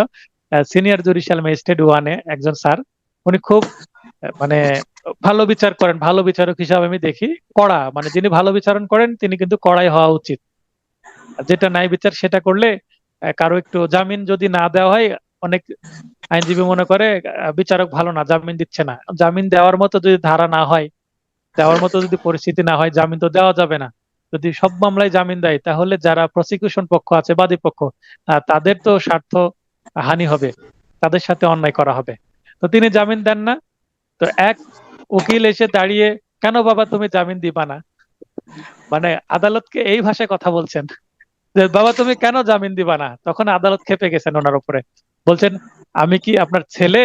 আমি এখানে কি আহ, এই এই মানে পারিবারিক কোনো বিষয়ে বসেছি সালিশ করতে? আমি এজলাসে বসে আছি, আপনার ভাষাটা সঙ্গত করেন। উনি চটে গেছেন, জামিন তো দিলই না, পরে অপমানিত হলেন আদালতের কাছে উনি। তো উনি একটু এরকম কমন সেন্স একটু কম, ওই লয়ারের একটু অনেক বয়স হয়ে গেছে এই কারণে। তো আমরা অনেকে এগিয়ে গেলাম স্যারের কাছে, আমরা বললাম স্যার আসলে বয়স হয়ে গেছে ওনার, আর ওই স্যার নতুন আসছেন, অতএব ওনার আচরণ সম্পর্কে ওনার জানা নাই। তো যাই হোক, এটা যদি হয়, কেউ যদি করে তার লয়ার অথবা কোনো বাদী, তাহলে আদালত রুষ্ট হয়ে যাবেন, আদালত সন্তুষ্ট হবেন না। আর আদালত সন্তুষ্ট না হলে, যেহেতু আদালতের স্বেচ্ছাধীন ক্ষমতা, আদালত নাও দিতে পারেন। তাহলে আদালতের কাছে সমীহ দেখাতে হবে, সম্মান দেখাতে হবে। আবার আমি দেখি হিয়ারিং এর সময় অনেক আইনজীবী আছেন, প্রতিটা সেন্টেন্সে 4-5 বার, মানে 2টা করে শব্দ বলে, একবার করে স্যার বলে। মানে বাক্যের শুরুতে স্যার, মাঝে স্যার, শেষে স্যার। এত স্যার বলার দরকার নাই ভাই। একটা সেন্টেন্সের আগে স্যার বলবেন অথবা শেষে স্যার বলবেন। কখন বলবেন? ভাইবার সময়। আপনাদের এই স্যার বলাটা শুরু হবে ভাইবার সময়। ভাইভাতে প্রশ্ন করা হলো, আপনি হয় প্রথমে একবার স্যার বলবেন সেন্টেন্সে, অথবা শেষে বলবেন। প্রথমে বললেন, শেষে বলবেন। একটা প্রশ্নের উত্তরে 2বার স্যার বলার দরকার নাই। এটা আদালতের হিয়ারিং এর সময়ও প্রযোজ্য, ভাইবার উত্তর দেওয়ার ক্ষেত্রেও প্রযোজ্য। এটা আমি কিন্তু খুব সতর্কভাবে মেনটেন করি, এবং বারবার স্যার বললে সেটা মনে হয় তোষামোদী করা হচ্ছে। এই জিনিসটা আমার কাছে ভালো লাগে না, তাই আমি ব্যক্তিগত বিষয়টা প্রকাশ করলাম। মানে ওর দেখায় একটা সেন্টেন্সে 5টা শব্দ আছে, তার মধ্যে আরো 5টা শব্দ দিয়ে স্যার স্যার করে 10টা শব্দ করে দিয়ে সময় নষ্ট করছে আদালতের এবং অন্য আইনজীবীর। সর্বশেষ বিষয়বস্তুতে আবেদনকারীর ব্যক্তিগত স্বার্থ না থাকলে, তার মানে নিজের খেয়ে বোনের মোষ তাড়াতে যদি কেউ যায়, এটার অর্থ কি? যে যেটার সাথে আমার কোনো কি নাই, কানেকশন নাই, যেটাকে কি বলে, লোকাস স্ট্যান্ডি। এটা আমি এর আগে বলেছিলাম যে লোকাস স্ট্যান্ডি মানে কারো যদি ব্যক্তিগত ইন্টারেস্ট না থাকে, তাহলে সে মামলায় করতে পারবে না। তাই লোকাস স্ট্যান্ডি নাই, আর সে আবেদন করলে তাকে ইনজাংশন আদালত দিবে না। এরপরে সর্বশেষ, তো আপনারা এই 56 ধারার শেষে যে বই হতে উদাহরণগুলো দেখে নেবেন। আর টয়ে কিন্তু আপনার ব্র্যাকেটে এখানে লিখে নেন লুকাস স্ট্যান্ডি নাই, এই শব্দটা লিখে নেন। তাহলে এই লুকাস স্ট্যান্ডিটা মনে থাকবে আপনাদের। বলা যায় না, লুকাস স্ট্যান্ডি দিয়েও প্রশ্ন চলে আসতে পারে, যদিও এটা খুবই উচ্চ লেভেলের শব্দ। প্র্যাকটিসে গেলে জানতে পারবেন, তাছাড়া কোনো সাধারণত বিআর অ্যাক্টে নাই। 57, নেতিবাচক চুক্তি পালন করার জন্য নিষেধাজ্ঞা, negative agreement, injunction to perform negative agreement. একজন, এর আগে মনে হয় উদাহরণ দিয়েছিলাম যে একজন শিল্পী, তিনি একটা প্রতিষ্ঠানে গান গাওয়ার জন্য প্রতিশ্রুতিবদ্ধ হয়েছেন, লিখিত কন্ট্রাক্ট করেছেন, অ্যাডভান্স টাকা নিয়েছেন। এখন অপরপক্ষ বলছে ওই পক্ষ আপনাকে, ওই কলেজ আপনাকে কত টাকা দিতে চাচ্ছে, তো ওইটা আমাকে 50,000 টাকা দিবে। তো বলছে অ্যাডভান্স নিয়েছেন তো? হ্যাঁ, 30,000 টাকা অ্যাডভান্স দিয়েছে, বাকি 20,000 টাকা প্রোগ্রামের দিন দিবে। তো বলছে আপনাকে আমরা 1 লক্ষ টাকা দেবো, ডাবল দেবো, আমাদের এখানে আসেন। কলেজ হয়তো বা আশেপাশে আছে, বা আহ, মানে পাশাপাশি কোনো প্রতিষ্ঠান, কলেজের উদাহরণ দিচ্ছি, কলেজ ছাড়া অন্য প্রোগ্রামও হতে পারে, অন্য প্রতিষ্ঠানও হতে পারে। তার মানে 2টা পাশাপাশি প্রতিষ্ঠান, এক প্রতিষ্ঠানের সাথে আগে প্রতিশ্রুতিবদ্ধ হয়েছে, টাকা বেশি দিচ্ছে বলে আরেক প্রতিষ্ঠানের কাছে চলে যাচ্ছে। এখন প্রথম প্রতিষ্ঠান যদি জানতে পারেন এই বিষয়টা, বা গায়ক বলে দিচ্ছেন যে আপনাদের কাছে আমরা যাব না, আপনার যে অ্যাডভান্স সেটা ফেরত নিয়ে যান, আর তখন প্রথম প্রতিষ্ঠান নয়েজ হচ্ছে। স্বপন ভাইকে মিউট করে দিলাম, আব্দুল বারী সাহেবকেও মিউট করে দিলাম। তো প্রথম প্রতিষ্ঠানের সাথে চুক্তি হয়েছে, প্রথম প্রতিষ্ঠান যে মামলা করে দিল যে আমার কাছে আপনি যদি গান না গান তাহলে অপর প্রতিষ্ঠানেও আপনাকে গান গাইতে দিব না। তাহলে আদালতে বলা হচ্ছে ইওর অনার, যদি এই ব্যক্তি আমাদের প্রতিষ্ঠানে পারফরমেন্স না করেন তাহলে তিনি যেন অন্য প্রতিষ্ঠানেও পারফরমেন্স করতে না পারেন। এই যে না পারেন, অন্য প্রতিষ্ঠানে পারফরমেন্স করতে না পারেন, এই যে না, এটা হচ্ছে না বোধক বা নেগেটিভ এগ্রিমেন্ট। তার মানে অন্যের কাজটাকে আমি কি করে দিব, নট মানে হতে দিব না। এটা হচ্ছে নেগেটিভ এগ্রিমেন্ট, আমি না পেলেও তোমারও হতে দিব না, ব্যাপারটা এরকম। তোমার প্রতিষ্ঠানেও গান গাইতে দিব না। তাহলে 56 ধারার যে ১৪ দফায় যেটা বলা আছে, সেক্ষেত্রে চুক্তির এসপি সম্ভব না হলে, তার মানে আমার কাছে গান না গাইলে তোমার অন্য প্রতিষ্ঠানেও সেই তারিখে সেই সময়ে গান গাইতে দিব না, ব্যাপারটা এরকম। সেক্ষেত্রে হাসূচক নিষেধাজ্ঞা মঞ্জুর করা না গেলেও না সূচক এসপি এর ব্যাপারে নিষেধাজ্ঞা দেওয়া যেতে পারে, অর্থাৎ বিরত রাখার আদেশ দেওয়া যেতে পারে। এখানেও বইয়ে উদাহরণ আছে, আমি যে উদাহরণটা দিলাম এই ধরনের উদাহরণই বইয়ে আছে, আমি একটু সহজভাবে বললাম। ডিটেল বই থেকে একটু দেখে নেবেন দয়া করে। এই মুহূর্তে প্রশ্নোত্তর পর্বে চলে যাচ্ছি।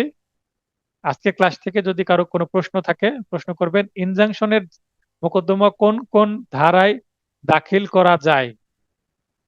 এখন আপনি কোন ধরনের ইনজাংশন চাইবেন তার উপর নির্ভর করে। তবে ইনজাংশন চাচ্ছি এটাই যথেষ্ট, ধারা উল্লেখ করার দরকার নাই। মামলায় ইনজাংশনের যখন মামলা করা হয় তখন আমরা ধারা উল্লেখ করি না। এবং বলে রাখা ভালো যে কোনো মামলা আমরা সরাসরি ইনজাংশন চাই না। তার মানে ইনজাংশনটা কোনো আলাদা মামলা হয় না। ঘোষণামূলক মামলা হয়েছে 42 ধারায়, তারপরে 8 ধারায় মামলা হয়েছে, 9 ধারায় মামলা হয়েছে, বা 31 ধারায় মামলা হয়েছে, 35 ধারায় মামলা হয়েছে, 39 ধারায় মামলা হয়েছে। এই যে এসআর অ্যাক্টের এই ধারাগুলোতে যে মামলা হয়, এই মামলার মধ্যে প্রয়োজনে আমরা ইনজাংশনের আবেদন করি। তার মানে ইনজাংশনের বিষয়টা একটা অন্তর্বর্তীকালীন বিষয়। তার মানে যেটা টেম্পোরারি ইনজাংশন, যেটা ম্যান্ডেটরি ইনজাংশন, যেটা নেগেটিভ ইনজাংশন, এই জিনিসগুলো আমরা মামলা চলাকালীন ইনজাংশন চেয়ে দিই, যে মামলা চলাকালীন তাকে থামিয়ে রাখা হোক বা এই কাজটা করে ফেলা হোক, এইভাবে চাওয়া হয়। অর্থাৎ একটা মামলার মধ্যে ইনজাংশন গুলো হয় আলাদাভাবে। ইনজাংশনের মামলা হয় শুধুমাত্র চিরস্থায়ী নিষেধাজ্ঞার মামলা, যেটা 54 ধারায়। আপনার প্রশ্নের উত্তর 54 ধারায়। 54 ধারায় যে চিরস্থায়ী নিষেধাজ্ঞার মামলা, জাস্ট এটাই এককভাবে মামলা হতে পারে, মানে সোলো শুট। চিরস্থায়ী নিষেধাজ্ঞার মামলা শুধুমাত্র 54 ধারায় হয়, অথবা অস্থায়ী নিষেধাজ্ঞার কোনো মামলা আলাদাভাবে হয় না। অন্য মামলার মধ্যে মানুষ অস্থায়ী নিষেধাজ্ঞা চায়। তবে চিরস্থায়ী নিষেধাজ্ঞার মামলা করলাম, করার পরে সঙ্গে সঙ্গে একটা অস্থায়ী নিষেধাজ্ঞাও চেয়ে নিতে পারি। তার মানে চিরস্থায়ী নিষেধাজ্ঞার মধ্যে অস্থায়ী নিষেধাজ্ঞা প্রবেশ করাই দিলাম, মামলা চলাকালীন এটা কার্যকর হোক, মামলা শেষে সেটা অস্থায়ী থেকে চিরস্থায়ীতে কনভার্ট হবে। তবে যদি বলেন যে এই যে শেষে যে 57 ধারার আলাদা করে মামলা করা যাবে, 57 ধারায় আলাদা করে মামলা করা যায় না। এখানে যেহেতু একটা চুক্তি আছে, আমরা যে 12 ধারায় মামলা করা হয়, ধারা 12তে মামলা করে আমি চুক্তিটা বলবৎ করতে বলি, অর্থাৎ আদালতকে বলি স্যার ওই দিন যেন আমার কাছে সে গান গায়, এবং এই 12র বিকল্প হিসাবে 57 ধারায় প্রতিকার চাওয়া হয় যে আমার কাছে গান সে যদি না গায় তাহলে 57 ধারায় যেন অন্য কারো কাছে গান গাইতে না পারে। তার মানে 12র সাথে 57র একটা কানেকশন আছে। প্রশ্ন করলেন, ব্যাখ্যাটা পেয়ে গেলেন, আশা করি ক্লিয়ার হয়েছেন। স্বপন ভাই লাইনে আসেন। জি স্যার, বুঝতে পারছি স্যার, থ্যাংক ইউ স্যার। তাহলে চিরস্থায়ী নিষেধাজ্ঞার আলাদা মামলা হয় 54 ধারায় সোলো শুট, কিন্তু অন্যান্য টেম্পোরারি ইনজাংশন সাধারণত অন্য মামলার আন্ডারে করা হয়। যে কোনো মামলার মধ্যে টেম্পোরারি ইনজাংশন চাওয়া যেতে পারে। আর 57 ধারা আলাদা হয় না, 57 ধারা সাধারণত 12 ধারার মধ্যে আসে।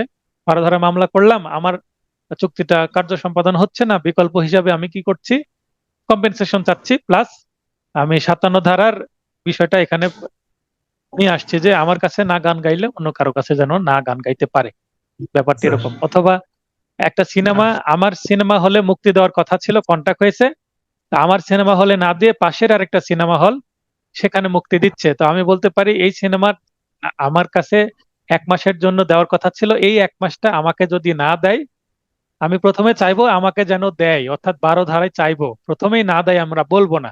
তার মানে প্রথমে নেওয়ার চেষ্টা করব 12 ধারায়, যদি আমাকে না দেয় সেক্ষেত্রে বিকল্প হিসাবে আমাকে ক্ষতিপূরণ প্লাস এই 57 ধারায় সে যেন আমার পাশের সিনেমা হলেও যেন এই সময়ে সিনেমাটা চালানোর জন্য না দেয়। ব্যাপারটা বুঝতে পেরেছেন? এবার একজন জি, স্যার। বলেছেন যে 56 ট কে, তাহলে ABCDEFGHIJK ট মানে বিষয়বস্তুতে আবেদনকারীর ব্যক্তিগত স্বার্থ না থাকলে, বিষয়বস্তুতে আবেদনকারীর ব্যক্তিগত স্বার্থ না থাকলে সেটাকে বলে লোকাস স্ট্যান্ডি। তার মানে ব্যক্তিগত স্বার্থ নাই, তার মানে এই মামলা করার আপনার এখতিয়ার নাই।